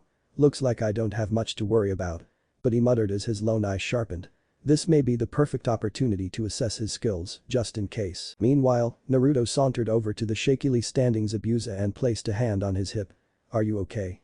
Perhaps you'd like to rest for a minute before we continue this little dance. Zabuza coughed quietly while glaring at his foe. What the fuck do those treehuggers feed their kids? No matter, this will all be over in an instant anyways. The Uchiha whispered while preforming a single horse seal and taking a deep breath. Fire style. Great fire annihilation. The swordsman couldn't help but gasp as the brat expelled a literal tsunami of white-hot flames. Zabuza didn't have the time to gawk though, so he preformed a sequence of hand seals in an instant and spat out an equally large wall of water. Water style. Great explosive water wave. As expected, the two jutsu clashed and cancelled each other out, creating a thick veil of steam. Ho. It seems as though you can actually dance decently. Maybe this won't be as boring as I thought it would be. Naruto spoke in an impressed tone. Meanwhile with the genin and Tazuna, Sasuke's eyes were wide with awe as he observed his kinsman's power. Wow, I've never even heard of such a powerful fire-style ninjutsu, he whispered, already planning to ask Naruto for lessons once they get back home. Sakura was also awestruck. She thought Sasuke was the pinnacle of what a shinobi could be at their age, but those inclinations were blown out of the water with this display. So this is a genin-level battle. Is that the true power of an Uchiha? Izuku, however, was grinning like a lunatic while bouncing up and down like a hyperactive child, though she didn't know that a very obvious blush had formed on her whiskered cheeks. Woohoo. Go Naruto-kun. Kick no brows, asked Tebane. Kakashi, although never taking his eye off of the battle, sweat dropped at the young Uzumaki woman's behavior. She's certainly your daughter, Kashinani. Back at the battle, Zabuza eagerly awaited the young Uchiha's charge from within the steam. Kid, give me all you have in this battle. I didn't expect much in the beginning, but now my blood's really starting to boil. He called out. As you wish. Suddenly, Naruto burst through the cloud and threw a fist at his foe, who blocked it with the flat of his blade. Try this, he murmured and channeled chakra into his fist, immediately creating cracks in the sword. What? Momochi cried out. Naruto smirked and twisted his body, lashing out with a kick to Zabuza's jaw that sent him flying upwards into the air. From there, the Uchiha blurred up to his enemy and repeatedly kicked him higher and higher until he settled into a position underneath the wincing demon. The dancing leaf shadow. The Kirinin growled, making the teen smirk. Yes, I ran into a couple of spandex-wearing weirdos a few weeks back in Konoha who so graciously taught me this maneuver. However, from here on out, it's all original. Naruto shouted as he began a series of punches and kicks to Zabuza's sides before punching him in the stomach with enough force to send him barreling into the dirt. It didn't end there, as the Uchiha fell like a stone in water, slamming a final chakra-powered kick into his enemy's sternum while roaring to Jutsu. Lion's Barrage. Back. Everyone could only watch in awe as the ground fractured slightly before completely shattering apart in a manner befitting the tales of Tsunade Senju's legendary strength. Cool, Kazuko and Sakura whispered while Sasuke merely gave the traditional Uchiha HN of approval. It actually didn't sound any different from the grunts of disapproval or annoyance. It was an instinctual Uchiha trait though, almost like a secondary language. Naruto leapt away as dust filled the immediate area, gazing unmercifully at Zabuza's still and bloodied body. Are you done yet? You may have danced well for a few brief moments, but your steps are still far too shallow to fight the likes of me. He mocked in an unimpressed tone. However, to Naruto's interest, Zabuza began to shakily stand up while blood dripped from his many wounds. He even managed to get to his feet, although he was using his blade as a makeshift cane. Not a chance, he murmured with a sharkish grin, while crimson blood stained the bandages covering his mouth. I haven't been roughed up this much since I fought that bastard Yugura. I'm having the time of my life. Yugura? Naruto pondered, remembering what he read about the Kurigakure bloodline wars. Ah yes, I remember you now. From what I read, you were the one who launched the failed coup d'etat that started the rebellion. You fought the 4th Mizukage to a draw for a while, before he ultimately defeated you and forced you to flee the country. Yeah, what's it to you, brat? The revolutionary harshly snarled. He hated to be reminded of his worst failure. You were once the kind of man I would have gladly respected and shared a drink with. Why have you resorted to such deplorable missions instead of joining the rebellion? I'm sure it's still active. The Uchiha asked in curiosity. Zabuza growled once more and prepared to raise his blade, but he was quickly stopped when 2 needles flew out of the trees, piercing his neck and causing him to crumple lifeless onto the shattered earth. Suddenly, a brunette figure wearing a rather feminine kimono and Anbu mask dropped onto the ground next to the fallen ninja and checked his pulse. Mission accomplished, he murmured. It would be in your best interest to identify yourself, stranger, Naruto stated angrily as he leveled a kunai at the Anbu's neck. However, he pulled his weapon away after feeling Kakashi placing his hand on his shoulder. Naruto, this guy is a Kurigakure hunter nin. His job is to eliminate missing ninja and destroy their bodies. The Kirinin nodded. Kakashi-san is correct. Thank you for weakening him for me. Now, if you'll excuse me, I must take the body somewhere secure to properly dispose of it. There are too many secrets in it that could fall into enemy hands. The ninja spoke monotonously while beginning to vanish in a swirl of water, corpse in tow. Farewell. Silence ensued for several moments before Kazuko screamed, what the hell, Databane, he totally stole our kill. Nobody noticed the 2 Junin narrowing their eyes. Those needles didn't kill him, they slowed his heart rate to the point of near death. He'll be back, Naruto thought with Kakashi unknowingly mirroring it. Oh well, he was starting to impress me too. Now, Tazuna-san, shall we journey to your home? The elder Uchiha sighed while their elderly client nodded rapidly. Sounds good to me. Hopefully we can make it back before any more super ninja freaks show up. Goddamn, I need a drink. Tazuna exclaimed while chugging a bottle of sake, causing his guards to sweat drop. Elsewhere in the land of waves, you two understand your mission? A disembodied male voice questioned his 2 cloaked subordinates within a dark cave. Yes, we are to gauge Naruto Uchiha's skill level and extend an invitation to him should he pass our test. If the opportunity presents itself, we are also to capture the 9 tails. A stoic voice responded while his partner let out a meacing laugh. If what you told us is true, I hope that he turns us down. Naruto sounds like a fun person to fight. Another sharkish voice stated with a manic grin. A disembodied leader, a man with spiky hair, purple rippled eyes and a black cloak with red cloud decorations, remained impassive and said, we're wasting too much time, so get to it, Itachi kiss him. With that, the 2 S-class criminals vanished, leaving the leader by himself. The odd man extended an open palm, imagining the world within, and said, Naruto Uchiha, the boy whose power can rival that of our true leader. With his help, we can truly achieve the peace Yahiko dreamed of. The man's gaze suddenly sharpened and he clenched his fist as if he were trying to crush the cruel world that had taken everything from him. And then the world will truly know pain. To be continued. 1 hour later, Wave Village. Tsunami hummed a tune as she scrubbed away at a dirty pot within her family's shack. She had to stay strong for her son, Inari. As much as she'd love to believe in the Konoha shinobi, far too much had happened to the country. They had all seen far too much to have hope in anything anymore. Even her own little boy had lost all hope in anything, becoming little more than a hollow shell that merely went through the day-to-day motions of life without any emotions. That's why she had to stay strong, she had to provide enough happiness for the three of them. Those thoughts alone almost made Tsunami break down into tears, but they were silenced by loud banging on the door. In an instant, her warm eyes sharpened into cold glaciers as she grabbed a cleaver near the sink and tiptoed her way over to the door.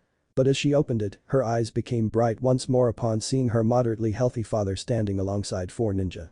T2-san. She questioned in shock and happiness. We ran into some trouble along the way, but these ninja kicked some serious ass. Especially that flaky-looking black-haired brat over there. Tazuna greeted jovially while gesturing over to Naruto, who then proceeded to give the elderly man a middle finger. Bite my ass, old man, the Uchiha shot back, though it lacked any kind of maliciousness. Izuku scowled and punched Naruto in the back of the head, making him comically cry out in pain and clutch his head. Don't be so rude. Do it again and I'll really kick your ass, Dadabane. She scolded with 2 fists on her hips. The old bridge builder merely laughed happily and the entire group broke into idle chatter, as if nothing was wrong. Tsunami also cracked a small smile, perhaps the first one in years. Why don't you all come in? I was just about to get started on dinner. She warmly suggested to her new guests and father, who all let out verbal agreements or cheers at the prospect of food. Meanwhile, a little boy glared at them from a window on the second story of the house. Idiots, he whispered as he turned his attention towards a picture of a grinning brown-haired man that wore a standard fisherman's uniform. 30 minutes later inside the living room. Thank you all for bringing my father home safely. I don't know what I'd do without him. None of us do. Tsunami thanked the ninja sincerely while setting a pot of rice and a plate full of baked fish on the rather large dining table outside the kitchen. It really wasn't much trouble, miss. Kakashi replied with a questioning tone. Tsunami-san. The Jimnin drawled. However, I must ask how this town became so horrible. What we saw on the way over here was shocking to say the least. In an instant, the whole room fell into a heavy tension. Naruto's own face morphed into an expression full of hatred towards Geto and his ilk as he remembered a particularly haunting experience during their stroll through town. 1.5 hours ago, Wave Village. Naruto looked about the suffering citizens of Wave with pity. Most looked deprived of food and water, and every last one of them looked completely devoid of hope or any kind of positive emotion whatsoever. Even the poorest of villages during the clan war era never looked so horrid, he muttered with the other ninja having similar thoughts regarding the sight. Azuna himself looked at his countrymen with sadness at how far they've fallen due to Geto. Naruto felt a weak tugging at his pants and looked down only for his eyes to widen in sheer horror. There was a small boy who looked no older than Konohamaru trying to get his attention. The child had dirty shoulder-length spiky brown hair with dark purple-colored eyes that miraculously hasn't lost their innocence, pale and dirtied skin that was shrunken with dehydration and starvation, and had tattered brown shorts and a dirty white shirt clinging to his skeletal frame.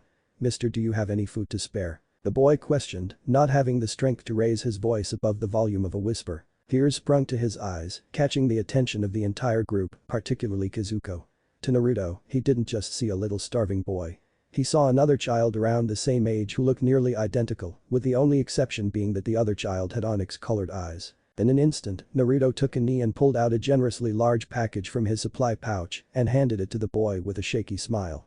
That package has a week's supply of dried meat, nuts, and fruit, along with a bit of water. Some of it might not taste so good, but it should help. He told the startled kid with a warm tone. Suddenly, the boy gained a gigantic smile and latched onto Naruto's neck, giving him as right of a hug as he could. Thank you, Nai-chan, nobody's ever helped me before, he whispered with much gratitude laced into his voice. The Uchiha looked down and slowly, softly returned the hug. He closed his eyes as a single tear fell away and let out a whisper that went unnoticed by everyone except the lone female Uzumaki. Haru. Izuku looked both worried and touched at her best friend's act of kindness and unconsciously placed a hand over her heart, something that didn't go unnoticed by Kakashi. Naruto-kun. The little kid broke the embrace and began to back away, not before giving his savior another smile and saying, my name is Akito, I live in a little building near the port of the village. You can't miss it since it's the only building over there. Would you come see me again tomorrow, Nai-chan? Naruto nodded resolutely and gave Akito another smile in return while extending a pinky finger. I'll come see you every day until my mission's over, I promise. The little boy smiled as wide as his chapped lips would allow him and looped his own bony finger with the Uchiha's and proceeded to walk off into the dense crowd. Nezuko stepped forward and delicately placed a hand on his shoulder and asked Naruto-kun, are you alright? The Uchiha heir snapped out of his depressing memories and reached upwards, putting his left hand over Kazuko's as he stood up. I'm fine, but now I have another mission while I'm here. He replied before fixing them all with a serious stare. I swear that no matter what it takes, I won't leave this land without putting Gato's head on a pike. Present. Well, it originally started before Gato made a bad reputation for himself. The Wave Daemon was in the middle of negotiations with him to better our country when Gato decided to kill our lord and forcibly take control over the land. Any dissenters were punished with a public execution. However, one of those victims in particular had the most influence. Tsunami began before a young and defeated voice interrupted them. Ah-san, you should stop explaining things to them. They're just gonna die anyways, so what's the point? Inari muttered from his position on the bottom of the staircase. Really, it's not like anyone here knows what it's like to suffer. They're ninja, they get to live a nice and cozy life full of adventure. Nezuko grit her teeth as a vein throbbed on her forehead. But just as she was about to tear into the little brat, Naruto beat her to the punch. You know nothing of our lives, kid. Everyone I've ever loved is dead, and I never even had the chance to say goodbye to them. My father, mother, brothers, and my best friend were all taken by this cruel reality. Every day since then, I've had to bottle up my feelings because I swore that I'd be a pillar of strength for all of those I have left. Well, guess what? Naruto ranted while tears streamed from his eyes, the day's events having taken their toll on his psyche. I have nothing left. You have a mother and a grandfather who are risking their lives so that the rest of yours can be happy. Be grateful for what you got because many of us would kill for what you have. Everyone was startled by the normally calm and collected Uchiha's outburst, startled to the point of being speechless. Kakashi, I'm going out to train. I won't be back until tomorrow. Naruto told the other Jonin with a scowl, not realizing that his eternal Mangekyou Sharingan had unconsciously activated during his rant. As he ran out of the house, Kazuko stood up and prepared to chase him, but Kakashi held her in place with a shake of the head and a hand on her shoulder. It's best to let him cool off. The Uzumaki shook off the hand with a glare and shot back. Naruto-kun isn't like you. I can tell that he's hurting and people like us want nothing more than for someone to lean on. I'll be back later. With that, she ran out after him. However, they weren't the only ones who left, as Inari had already vanished back up to his room. Kakashi looked back towards the frowning Tsunami and Tazuna with an apologetic look. Sorry about that. They haven't had the best of lives either, none of my students have. He said with both Sakura and Sasuke solemnly nodding in agreement. No, it's fine. Inari needed to hear something like that, even it was a little more harsh than what I'd have liked. The family matriarch waved off. That man I was talking of earlier was Inari's father, Kaiza. Ever since he arrived here, he had won over all of Wave's citizens and gave them hope in a better future. We even planned on making him the new daimon after Gato was driven out. But that evil monster wouldn't have it, so he killed Kaiza in front of the whole town. In doing so, he killed all of our hopes that had rested within him. That's why I want to build this bridge even at the cost of my life. It'll bring an end to Gato's hold on the island by allowing us to turn to other sources of trade, Tazuna added while gaining a sad yet determined gaze. And it will complete the work my son-in-law died for. I refuse to let his sacrifice be in vain, nor will I allow his son to suffer anymore. Sasuke stood up with his hair casting a shadow over his eyes. We'll free this place, don't you worry about that. He muttered, shocking his two teammates with his oddly selfless declaration. I'm gonna go talk to Inari. Maybe if he understands the finer details of Naruto's past, maybe it'll make a change in him. 5 minutes later, Wave Forest. Naruto stood completely still while leveling a dark purple longsword at a tree that was several feet away, his EMS glowing brightly. In an instant, bright purple chakra glared to live around the sword and the Uchiha blurred forward, stabbing it 5 times from the upper left to the lower right and then from the upper right to the lower left. After that, Naruto backflipped away but maintained a fencing stance as all of the purple chakra gathered onto the blade's top. As a single leaf fell to the ground, he lunged forward with a ferocious battle cry and landed the 11th stab in the middle of the X-shaped formation of the previous attacks, and the tree exploded in a gigantic cloud of smoke and purple energy. Wow, Kazuko whispered in awe as she observed the result of her friend's onslaught from her position behind a nearby tree. But as the smoke cleared, Naruto's eyes narrowed and he shouted, "Show yourself." He wasn't surprised when he saw the young woman who had freedom appear from behind a tree. Kazuko. What are you doing here? I'm here to talk about what happened a few minutes ago. Tell me what's wrong. She ordered with a determined gaze. You're my best friend, my only friend. When I see you hurting like that, I just can't stand it. so please, show me what you feel inside. Naruto stared at the girl for what felt like hours before he smiled slightly, a tinge of red forming on his cheeks. You wanna know the names of this sword and the technique I just used? This blade here is named Tajima's Pride. That technique you just saw was Mother's Rosario. He spoke while gesturing to his blade and covertly deactivating his EMS. Mother's Rosario? Kazuko asked, feeling a weird familiarity with that name. The Uchiha nodded and sat against a nearby tree. You wanna sit? He asked and she sat on the grass right next to him. Tajima was the name of my father, and I actually named the sword not long after coming to this time. It was the very first blade I've ever used with my special Sharingan ability, Bishaman. That attack was something that I've named a long time ago, after my mother's death. I actually modeled it after one of her most famous Kenjutsu moves, so that in some way she'd always be with me. Then who was Haru? Naruto's eyes widened briefly before they swiftly turned their attention towards the ground. Haru was my youngest brother. He died not long before I was sealed into the Forbidden Scroll. That little kid we saw earlier was a spitting image of Haru when I last saw him. I couldn't help but see my brother in that boy. It just hurts, you know. In what felt like seconds, everything I've ever loved has vanished with the sands of time. What hurts the most is that I couldn't be there to guide Madara towards a better path. His very name is cursed as that of Konoha's greatest traitor, who had ended up killing the first Hokage. If I were still around, he wouldn't have fallen to darkness. Izuku only stared in disbelief as Naruto's body began to quiver as he began to brokenly sob. Everyone I love is dead. I'm all alone in this unfamiliar world, this cruel and unforgiving world. She found courage, Kazuko's eyes sharpened as tears of her own threatened to fall, and she embraced Naruto tightly. I never even knew my folks, never had any family or friends either. Everyone around me except for a few hates me for something that I can't control. I've been alone from the beginning, and you've been thrust into a lonely life so suddenly. But you came along and became my very first friend. You've never judged me for anything, you've always supported me in the short time we've known each other, she explained to the stunned teen as she gained a bright smile. You've just opened your heart and feelings to me. You've told me things that I don't think you've told anyone. And I've also just told you about feelings that nobody else knows or cares about. Because of you, I don't feel so alone anymore. You're my most precious person, my best friend.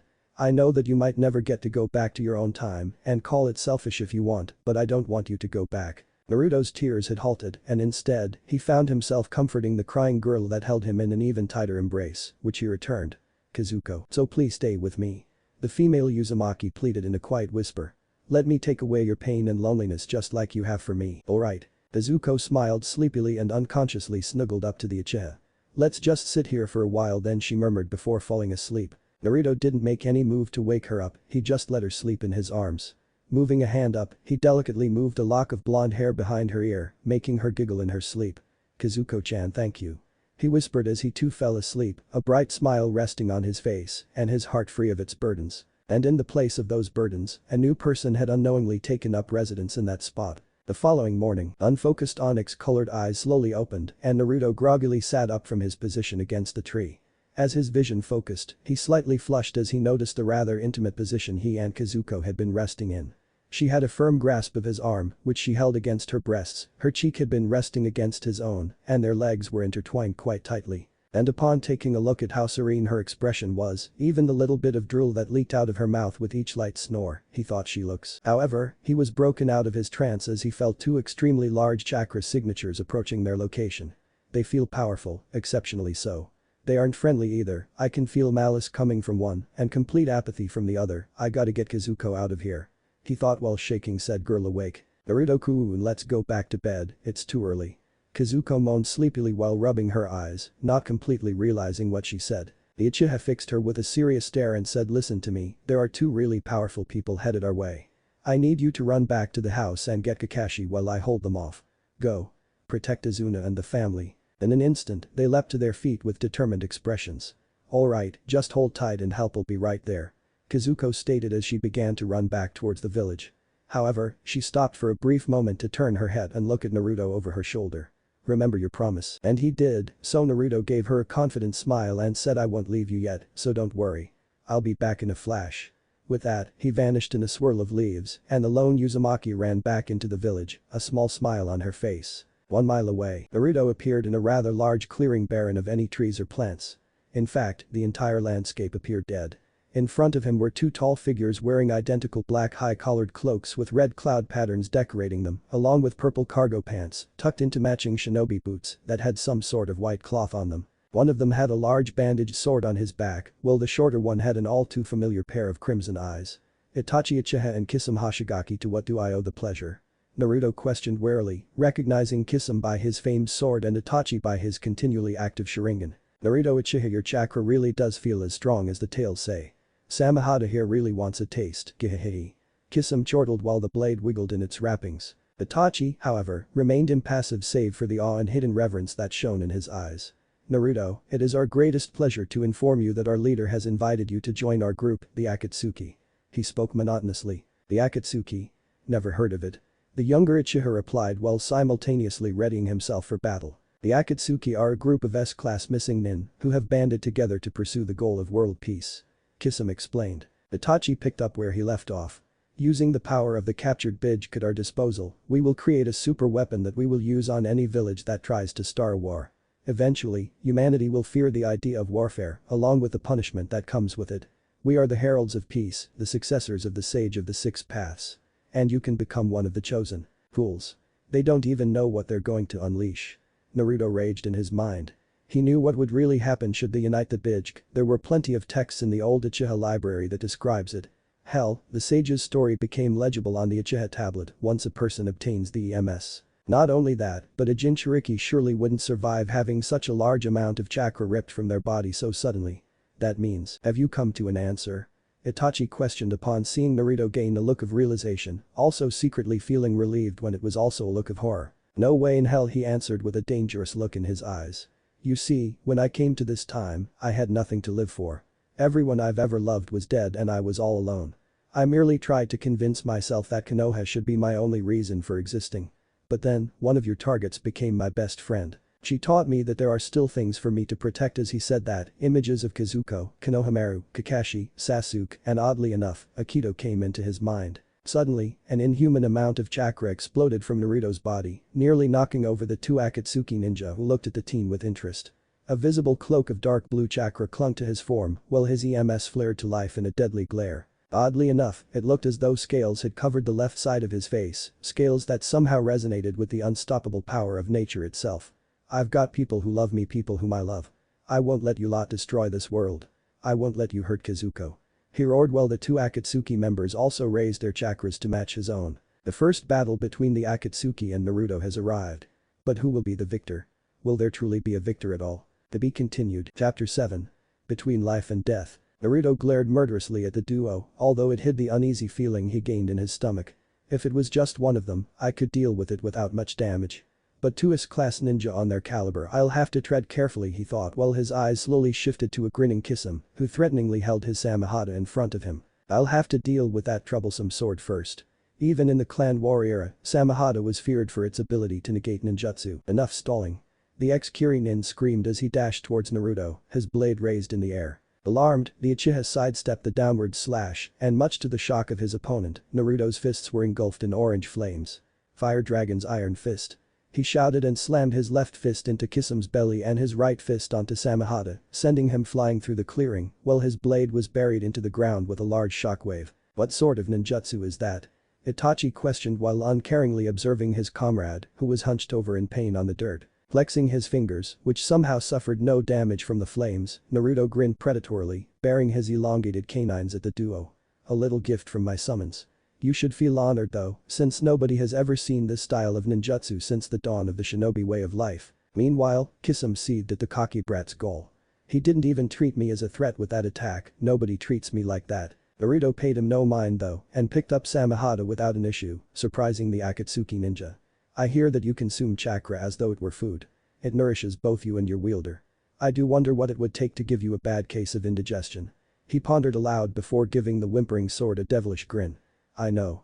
How about some nature chakra? Kisame stiffened upon hearing that. Don't you dare. Paying no heed, Naruto began to channel a golden-colored chakra into Samehada, making it wiggle around in his hand in obvious pain. It only took a second for its hilt to become stone, 2 for half of its blade, and a total of 3 seconds for the legendary sword to completely turn into stone. Ho. Even better than I expected. I was aiming to make you unusable for the rest of this battle, but this certainly saves me a lot of trouble. Naruto muttered uncaringly and in a single swing, he shattered Samehada on the ground. Well, this just became much more troublesome, the other Uchiha thought while glancing at his comrade, who was trembling in rage. Without Samahata, Kisame is severely handicapped. This battle will be much harder without its chakra absorption ability. Not only that, but Naruto had all but confirmed that he can use the legendary Sage mode. You bravo make you pay. Kisame roared while preforming a single hand seal, causing a massive tsunami to materialize in front of him out of thin air. Water style. Super explosive colliding wave. While Itachi hastily leapt out of the way, Naruto stood strong with a manic grin, even as the tsunami approached with the force of the water god himself. Impressive. However, he muttered as he took a deep breath, orange flame markings that resembled tattoos stretching over his entire body. I can do better. The build-up of Naruto's chakra instantly alerted the two Akatsuki members. What's he planning? Sage art. Fire dragons roar. Naruto screamed as he expelled an even larger torrent of white flames from his mouth, and as it collided with Kisame's attack, the entire clearing was engulfed in searing steam. The steam is filled with residual chakra from both Naruto, and Kisame's jutsu Mai Sharingan is useless in this environment. Was he planning this? Itachi pondered while cautiously watching his surroundings. It was for naught though, as he felt an extremely strong punch to his jaw, then his stomach. After that, those single punches became a barrage that both drew a decent amount of blood and knocked the breath out of Itachi's lungs. Is that it? I've expected more. Naruto's voice came through the steam, taunting both Kisame and the kneeling and panting Itachi. Then a strong gust blew through the area, clearing out the steam and revealing the patterns on the smirking older Uchiha's skin to the Akatsuki. Sage art. Inferno drive. Do you like it? It's a slightly weaker form of Sage mode meant for exterminating pests rather than dealing with serious threats. Zangetsu, you really are skilled. Itachi praised as an orange aura began to manifest around him as he stood up. However, you aren't as skilled as me. My might as an Uchiha is unrivaled. Kisame had his fun, now it's my turn. Naruto's smirk grew wider as the orange aura turned into a rather large samurai-like chakra construct. Susanoo. Indeed, you are very talented. However, you have the fatal flaw of lacking the eternal magicum. We have approximately 1 to 2 minutes to play, he spoke while taking a combat stance, his fists aflame. Would you like to dance for a while, Itachi Uchiha? Meanwhile, Tazuna's home. Unaware of the potential danger they were facing, Tazuna's family and the other 3 members of Team 7 quietly ate their breakfast. Kakashi-sensei. Sakura spoke up wearily, having lost her appetite. What is it? From what you said last night, Zabuza and his accomplice will be coming for us soon. What are you gonna teach us before that? You gotta admit that our combat skills are lacking. We only know the basic academy ninjutsu along with the tree walking exercise. She asked while Sasuke perked up at the possibility of learning something new. Kakashi smiled and replied, actually, I was planning on teaching you the water walking exercise after our meal. If you do well enough, I might just let you guys find out your elemental affinity. The lone Uchiha quirked an eyebrow. Elemental affy. Sasuke was interrupted by Kazuko, who had burst through the door with a panicked look. Kakashi-sensei, you gotta come quick. Naruto-kun's in trouble. She yelled to the Junin, who was on his feet in an instant. What's going on? He asked in an extremely serious tone. Any threat that Naruto needed help to beat was not something to be taken lightly. The blonde was already ready to run, and she gestured her teacher to follow her. Follow me, they're about a mile northwest of here. As they began to run out into the wilderness, after Kakashi ordered Sasuke and Sakura to guard Tazuna with their lives, Kazuko spoke again. We kinda passed out in the forest, and the next thing I knew, Naruto was shaking me awake with an unusually serious expression. He said that 2 extremely large chakras were heading our way and that they were possibly hostile. He went to confront them after telling me to go and get you. Kakashi extended his own senses to try and figure out exactly who he'd be facing off against. One chakra signature felt like a raging river, or more like an ocean. The second was one all too familiar, flickering like a flame mixed in with darkness and mystery. And finally, the largest chakra signature felt identical to the second, but it also felt cold like the blood of a reptile. I can't recognize the first, and the third is definitely Naruto. However, if the second is who I think it is, then things have just became much worse, the copy ninja thought worriedly as he glanced at his pupil, who looked determined to save their comrade. If Itachi is here, I can't let you get near the battlefield. Jiraiya-sama warned us of the people he associates with nowadays. I can't let you fall into the Akatsuki's hands. Naruto vs Itachi Kisame. It didn't take but mere seconds for the landscape to be obliterated, such was the power of the true Uchihas. Fire Dragon's wing attack.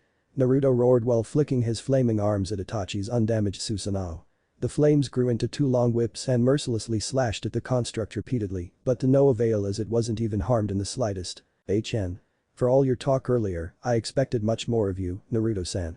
Itachi commented in disappointment while making his Susanoo backhand the pseudo-sage, who cried out in pain while tumbling across the jagged edges of the shattered earth. Damn, I can't afford to reveal my trump cards. There's no doubt that in the future, I'll face Akatsuki members much more powerful than these two. I need to keep some surprises for those people, Naruto thought while taking heavy breaths, his body having become scratched up and somewhat bloodied. With such a handicap, I can't beat them both. However, it seems like Kakashi's almost here. Maybe I can take out that Kisame fellow. Speaking of Kisame, the man was laughing joyfully upon seeing Itachi tear him apart. Gehehehe. Not so cocky now, are you, brat? Naruto smirked while his left eye's EMS pulsed as it gained contact with Kisame's eyes. I still have one trick up my sleeve, he replied as chakra flooded his ninjutsu. Idio, please lend me your power, just this once. What's he planning? Itachi murmured. Suddenly, Kisame was frozen completely still, and Naruto shouted, I, Naruto Uchiha, command you to kill yourself. Kodamatsukami. What? The other Uchiha screamed, losing his usual stoic composure in favor of shock. It was no surprise though when his partner smiled zealously at Naruto and bowed before pulling out a kunai from within his robes. Yes, Millard. Kisame shouted and without hesitation, slit his own throat. Ugh, I hate using that technique, it takes the fun out of winning a battle. Naruto complained as a smile grew on his face, just as Kakashi landed right next to him. Impossible, it was known that he possessed only 3 Mangekyou techniques. Amaterasu, Bishamon, and Susanoo, there's no record of him ever possessing Kodamatsukami. Unless Itachi thought, his mind going into overdrive as his eyes widened. Bishamon was never a Mangekyou jutsu. But why would he hide it? No matter, I have to cripple him before he becomes a threat. I'm sorry, Naruto-sama. But what I do is for Konoha, although you won't understand. So, that's who you were fighting, Itachi Uchiha and Kisame Hoshigaki. Kakashi noted while laying the fallen corpse of the former Kirin, which was sprawled about on the bloodied ground like a marionette with its strings cut. Although I can see that you took care of one of them. Don't underestimate Itachi, Kakashi. His Susanoo is nigh impenetrable. Naruto cautioned, but quickly tensed up upon seeing Itachi's left eye crying tears of blood. He's about to use a Mangekyou jutsu. Amaterasu.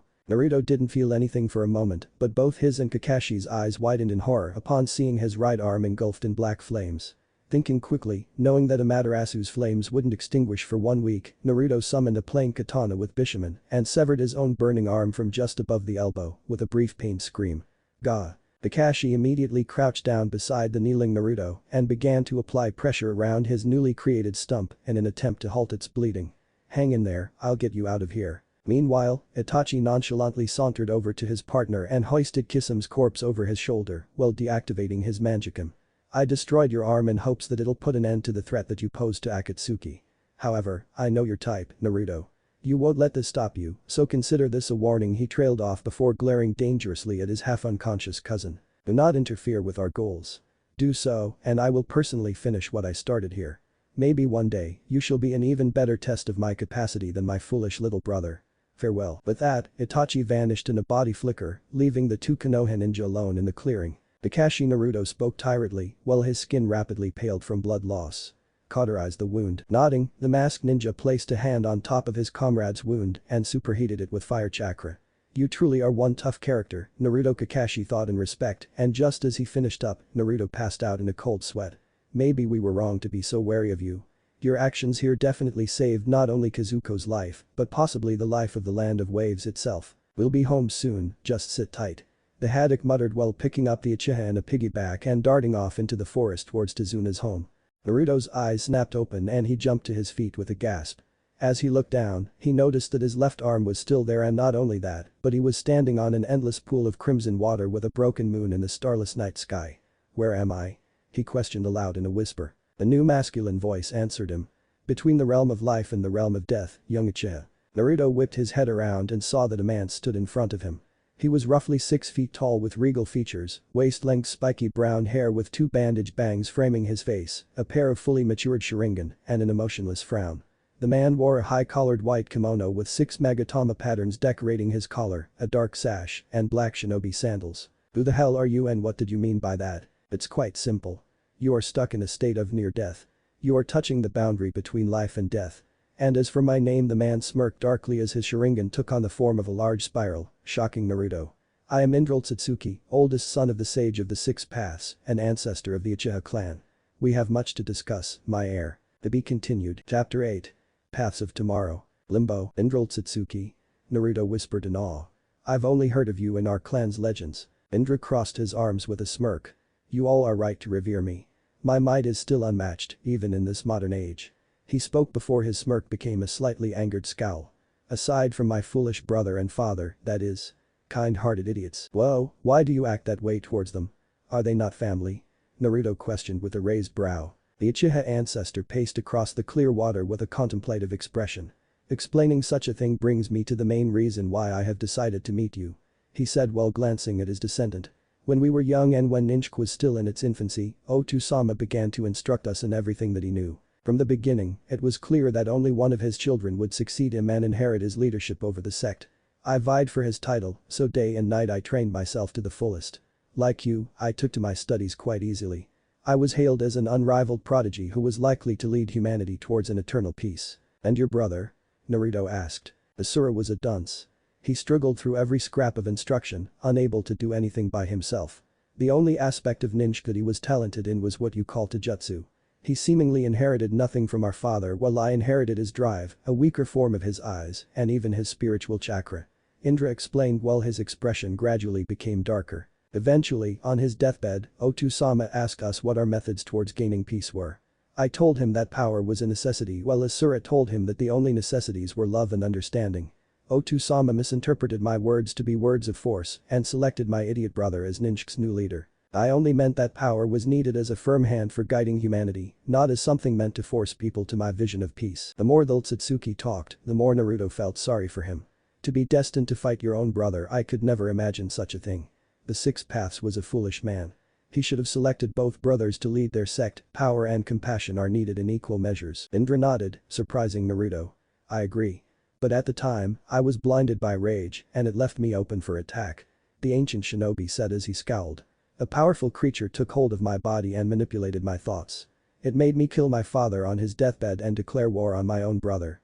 I never wanted to do such things despite how I felt towards them. It wasn't until my death that his hold fell from my mind, though it left some side effects on my personality though. Do you know what that creature was? Naruto asked while an eerie feeling arose in his stomach. Over the years, I have watched my descendants, or to be more specific, the ones with potential. That includes the Itachi brat. When I witnessed a gathering of the Akatsuki members, I saw that the creature still lives and is a member of that group. His name is Zetsu. Indra replied with a look that promised death to the Akatsuki ninja. You must be very careful when you have your inevitable confrontation with him. I was the strongest warrior of my time, coming close to rivaling my father in power. Yet, Zetsu was still able to control me without a fight. Naruto's expression turned sour as he looked down to his transparent right arm. You don't have to worry about me being careful anymore. The Akatsuki smirked slightly while crossing his arms. Yes, you had grown too accustomed to being the strongest of your time. So much so that the thought of an equal opponent never even crossed your mind. In your fight with Itachi, you were so arrogant in your power that it cost you an arm. Not only that, but you didn't notice that something was clearly wrong with the situation. Wrong? Yes. Itachi wasn't the kind of person who would kill a great boon to Konoha. At most, he would disable you for the duration of the fight. If you would have paid attention, you would have seen an odd chakra concentration at the nape of his neck. The younger Uchiha's face scrunched up in concentration after that statement. That's right. Naruto exclaimed in realization while snapping his fingers. I did notice that there was a buildup of chakra on his neck in a peculiar pattern, but I paid no heed to it. Indra nodded in satisfaction. Correct. There was an odd seal on the back of his neck. Judging from his odd behavior, I'd say that Akatsuki's leader placed that seal there to control Itachi's mind. My guess is that once he learned of Akatsuki's true goal, he wouldn't go through with his mission and he was attacked to make him subservient. Maybe that seal was there during the Uchiha massacre. He explained, bewildering his descendant. Wait, you said something about a mission. What the hell do you mean by that? That's something you and Sasuke will find out from Itachi one day. Indra retorted dismissively. I need to get on with the point of our little meeting. You see, I am able to talk to you due to two reasons. The first is because you are on death's door and also due to transmigration. Naruto looked at his forefather with curiosity. Transmigration. Transmigration is when someone becomes so powerful that their chakra and soul goes beyond the boundaries of life and death. That person lives on throughout time, able to see the world through their descendants' eyes, and if one of them are lucky, they will inherit the spirit and chakra of their ancestor. It's quite similar to the concept of reincarnation. Akatsuki explained with a sigh as he took a seat on the water. Naruto gasped and whispered, wait, does that mean? Yes, it does. You are my heir and transmigrant. I wish to make you into the ninja I know you can be. Indra confirmed. But it will be a long and arduous process. I refuse to bequeath my might to you if you don't work for it. You serious? But in case you haven't noticed, I'm not in the shape to use ninjutsu anymore. Naruto screamed angrily while waving his transparent arm in front of his ancestor's annoyed face. I can see that. But who's to say you can't get another one? I'm sure creating a useful prosthetic isn't impossible for a woman of Tsunade Senju's caliber. Naruto stopped and blinked for several seconds. Yes, I suppose you are correct. She won't do so willingly, I know that. However, she has a reputation of honoring her non-financial debts. Maybe we can wager on something. Indra chuckled and said, looks like you're finally using your brain. We'll talk again, but it looks like it's time for your awakening.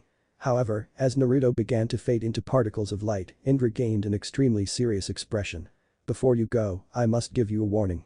One day soon, you'll be presented with two choices. One choice will lead to this world's salvation, and the other will lead to its destruction. Will you sacrifice the one you love the most for an almost guaranteed peace, or will you save her life at the cost of your own, forsaking the world and damning it?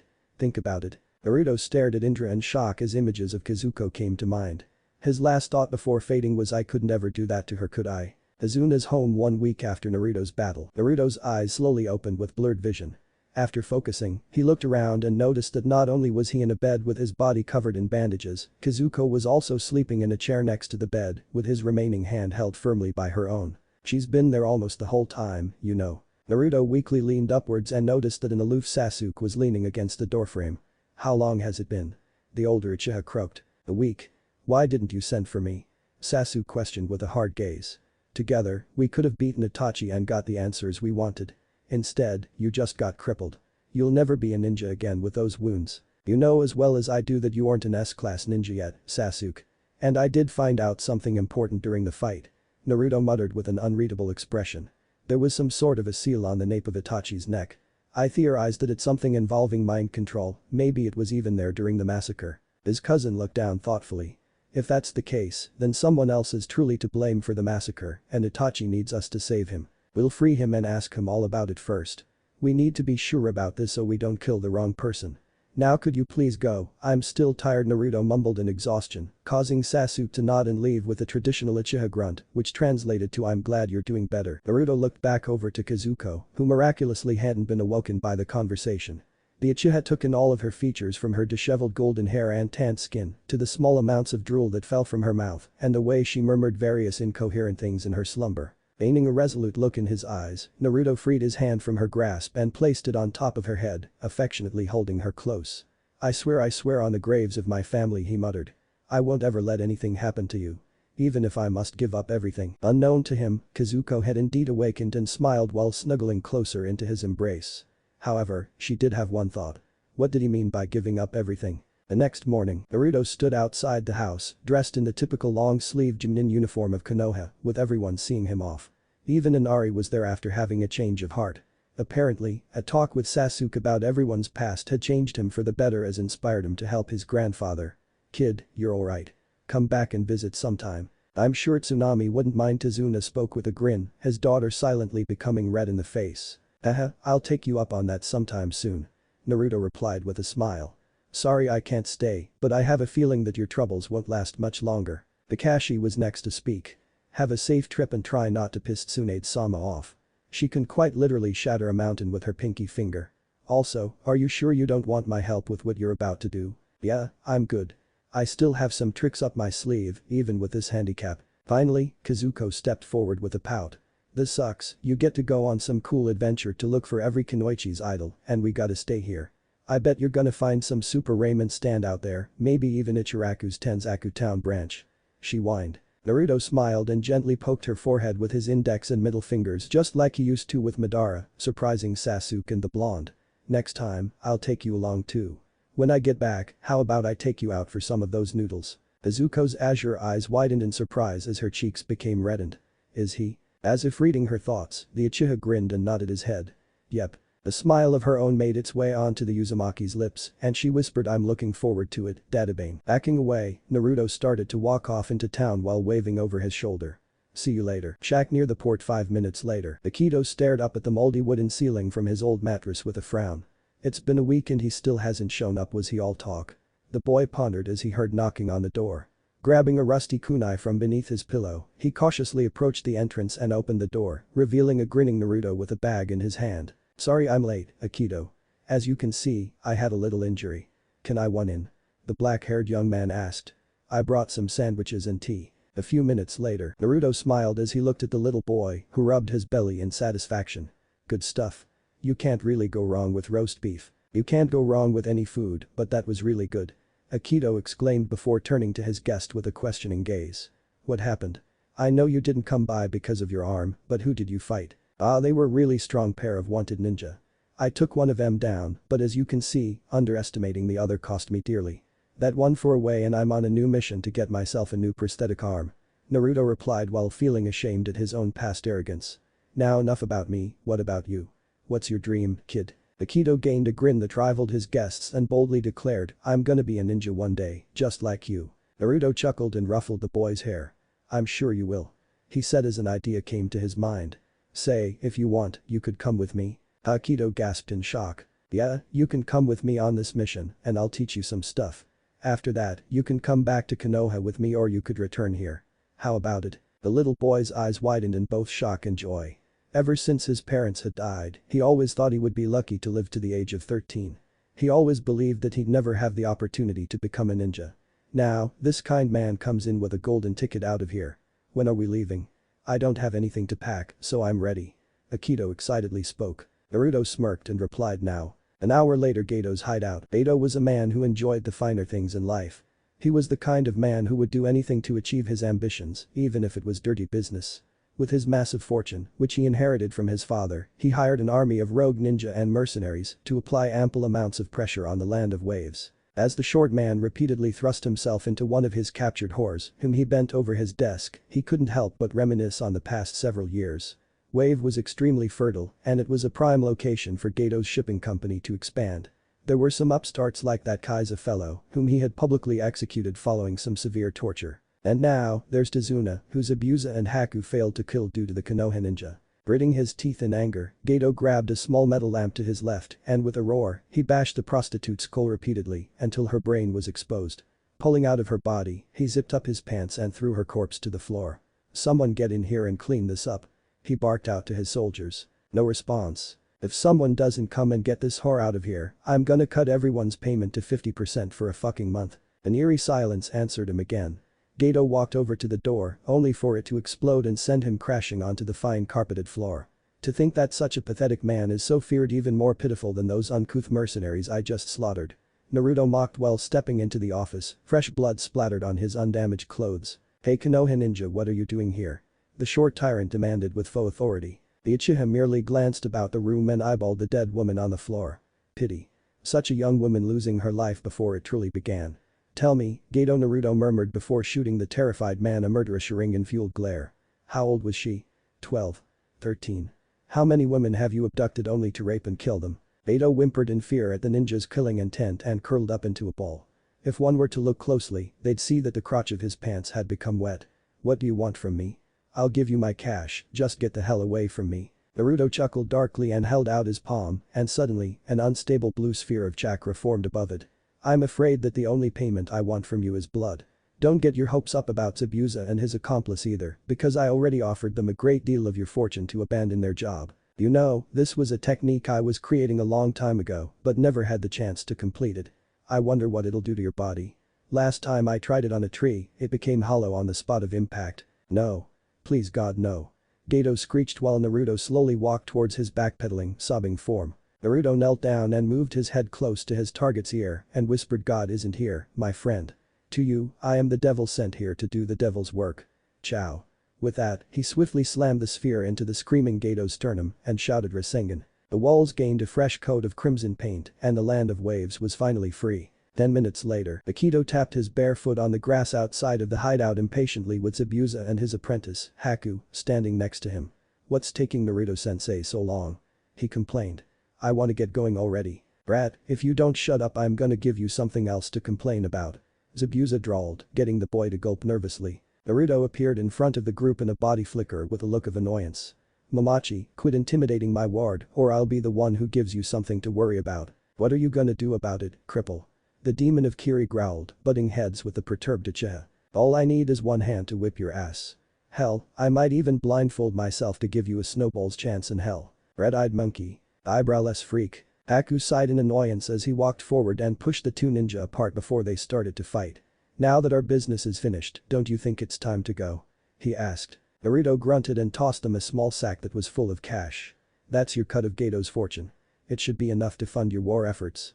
He commented. Thanks Brad, you aren't half bad. Zabuza praised as he gained a smirk underneath his bandages.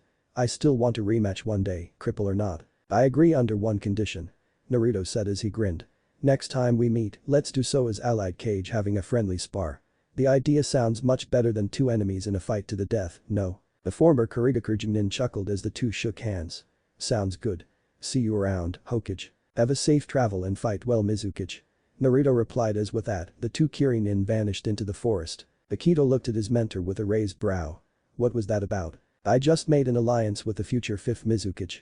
The Uchiha answered while guiding his pupil to a space near the hideout.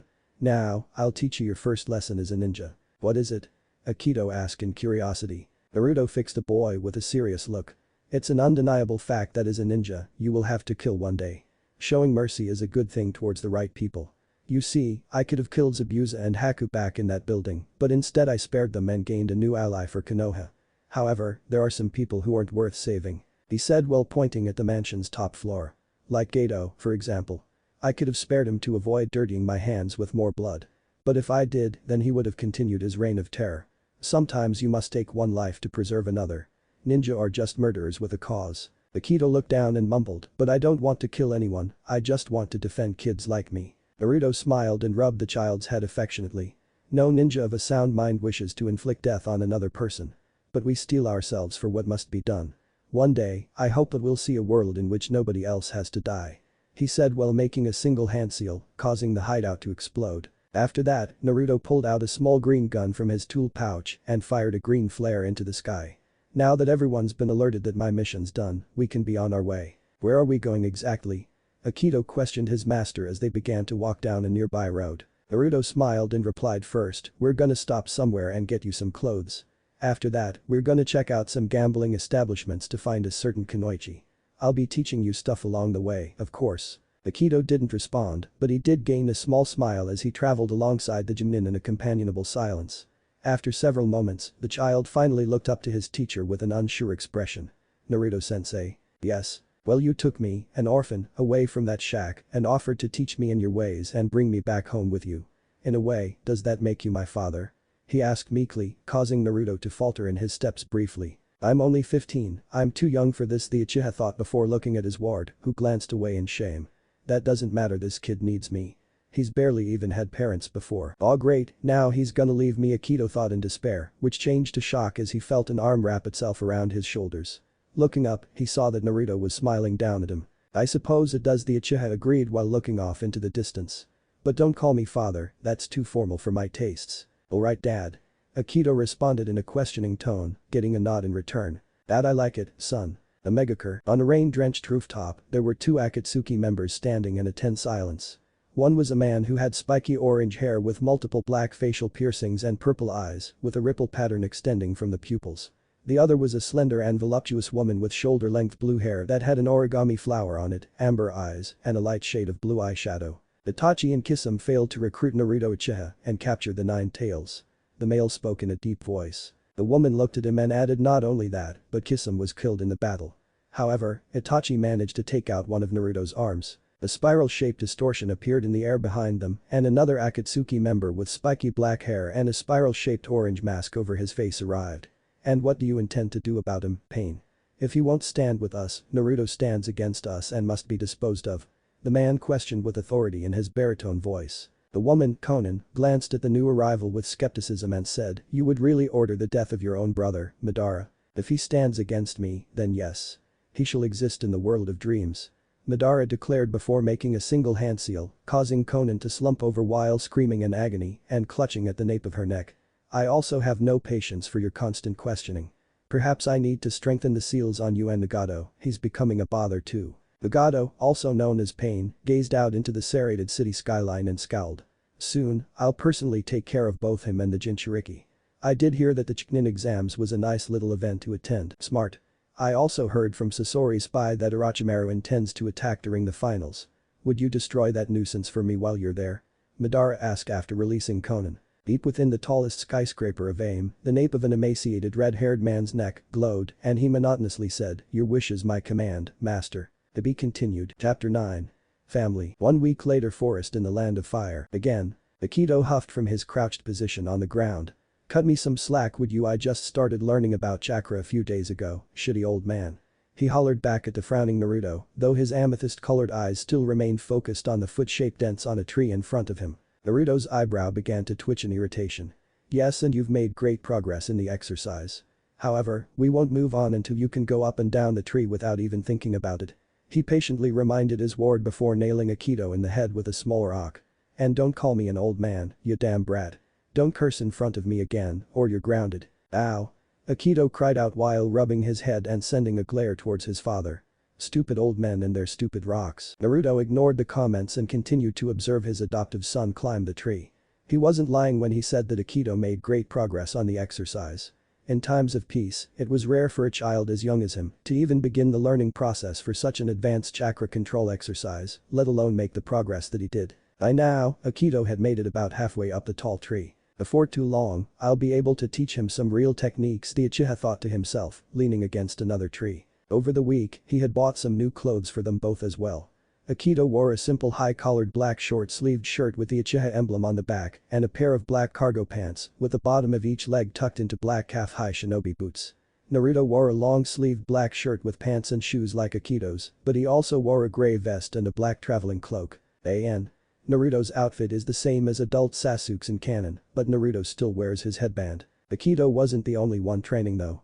Naruto had been trying to perfect his Rasengan, but he was missing a crucial step in the process that he just couldn't grasp. "Maybe I should contact the dragons and finish my training with them. I still have a few elements to learn after all," he thought as he noticed the sun beginning to set. "Akito, call it quits and come here." He called out lazily. The brown-haired boy nodded and jogged over to his father.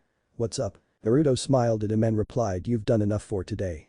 There's a hotel nearby with a rather great hot spring, so we'll stay there tonight. I have someone I gotta meet there anyways." Akito sighed in relief as his shoulders sagged. "Thank God. It's been forever since I've had a warm bath." The pained look flashed across Naruto's for a brief moment as he remembered the kid's living conditions before they met. "Well, enjoy it. You've earned it, kid." He spoke as he hugged the boy, who gained an expression of slight embarrassment. "He'd add, cut it out," Akito mumbled with a red face. Although he called Naruto his father, the parental affection was still something he needed to get used to. After all, his mother had been dead for a couple of years and he never knew his biological father, so he was lacking in the love that a child normally feels. Naruto wouldn't vocally admit it, but the relationship was something he also needs to adjust to. He had never thought that he would become a parent so early in life, so it was quite the adjustment. Naruto knows he cares for Akito to a degree that he doesn't quite understand, and Akito could say the same. But such familial bonds aren't grown overnight, though it isn't going to stop them from figuring these things out. Later that night, Shukuba Hotel. While Akito was busy relaxing in the hot springs, Naruto walked around to the back of the building and climbed a nearby tree, where he heard masculine giggling. "Hello, Jiraiya." The Uchiha greeted quietly to a rather large white-haired man in the tree. "Ah, Naruto. I've been expecting you. You caught me in the middle of my research though, so could you come back later?" The Sannin replied absent-mindedly as he scribbled in a notebook. However, much to his surprise, Naruto had silently moved to a space next to him and began look into the hot springs, Sharingan activated and a small blush on his cheeks. "I don't know why more men don't do this," he mumbled. Jiraiya nodded vigorously with a grin. "Right. I never thought I would meet someone who understands me." The Uchiha chuckled quietly with a smirk. "Back in the clan wars, I went on a training trip to hone my skills into what they are now. Well, I forgot my books at home so I needed some sort of entertainment. Every guy has their needs, I'm no exception." The white-haired Toad Sage's grin grew wider and he gave a friendly slap to Naruto's back. "I've got a feeling we're gonna be great friends, kid. But if what Sarutobi-sensei told me has any truth to it, don't let Kazuko catch you doing this. That girl has a horrific temper when she gets riled up enough." Naruto's face paled significantly as he thought about the various horrific things Kazuko could do to him. Meanwhile, Konoha. Team 7 was getting in some late-night taijutsu practice before the Chunin exams begin. Suddenly, a terrifyingly heavy pressure fell on 3 of the 4 members. Kakashi looked over at his students and nearly screamed at the sight of his blonde genin. Nezuko gritted her teeth in anger while her hair floated upwards, separating into 9 strands as a light red aura covered her trembling form. "Why do I feel the sudden need to cut a bitch?" he growled before smiling sweetly at her poor teacher. "Kakashi-sensei, could you come here for a minute tebane?" The silver-haired Junin never felt more afraid in his life. I had hoped that she wouldn't get this part of Kushina's personality. Tsukuba Hotel. Naruto shook his head and said, "Don't worry, I never will." "Smart man." Jiraiya commented while handing him 2 slips of paper. "Tsunade's in Tenzaku town. I don't know how long she'll be staying there, so you better head there first thing in the morning. Directions are on the first paper." Naruto nodded while gazing at the second slip and asked, "And what's with all the drawings and notes on this?" "Sarutobi-sensei mentioned that you have yet to master the Rasengan, so those are the notes on how to complete the last step of its creation. My last student found your notes in the Forbidden Scroll, and he finished it at the basic level. Minato never got around to adding an elemental affinity like you intended though." The Uchiha smiled thankfully and put the papers away. "Thanks Jiraiya. I owe you one," he said to his comrade, who merely waved it off. "Don't worry about it, that jutsu's yours anyways." Jiraiya replied nonchalantly before gaining a lecherous grin. "So you and Kazuko are a thing now? I was in Konoha the other day, and Kakashi had an interesting story about a passionate confession from a departing hero to a fair blonde maiden. That could be another Icha book, give details." Naruto blushed and punched Jiraiya in the head. It's nothing like that. I just asked her if she wanted to get some ramen when I get back." "Smart move. Treating your girlfriend to her favorite meal always works. You looking to get in there when you get back?" "She isn't my girlfriend I think." "And what the hell are you asking me? We're only 15 for the love of the sage." "Come on, brat. You can't say you wouldn't get some if you could." "Just shut up, pervy sage." Inside the hot springs a few minutes later, Akito sighed blissfully as he sunk into the water. "After all that work, this sure hits the spot," he muttered, though he gained a sad expression as he continued to contemplate the past week. "What's the matter, kid?" a familiar voice questioned. Akito looked up to see Naruto sinking into the steaming water. "Why?" he mumbled in reply. "Out of all those kids in Wave, you asked me to come with you. I'm not anything special, yet you took me in and called me your son. You're training me to be a ninja when I've done nothing to earn it. Why?" Naruto frowned and sunk further into the water with a loud sigh. "Truth be told, taking you in was something I did on instinct. You look exactly like one of my dead little brothers and seeing you starving to death didn't sit well with me. I did what came naturally and took you away from that hell. And when you asked me if I was pretty much your father, I couldn't say no." He answered quietly while moving next to the young boy who began to tear up. "I won't lie, I do feel a certain attachment and affection for you. Are those feelings fatherly or something like a teacher would feel for their pupil? I'm not sure myself." Akito didn't resist or feel embarrassed when the Uchiha pulled him into a fatherly embrace. "That doesn't mean I'm not gonna try to figure these feelings out, you know.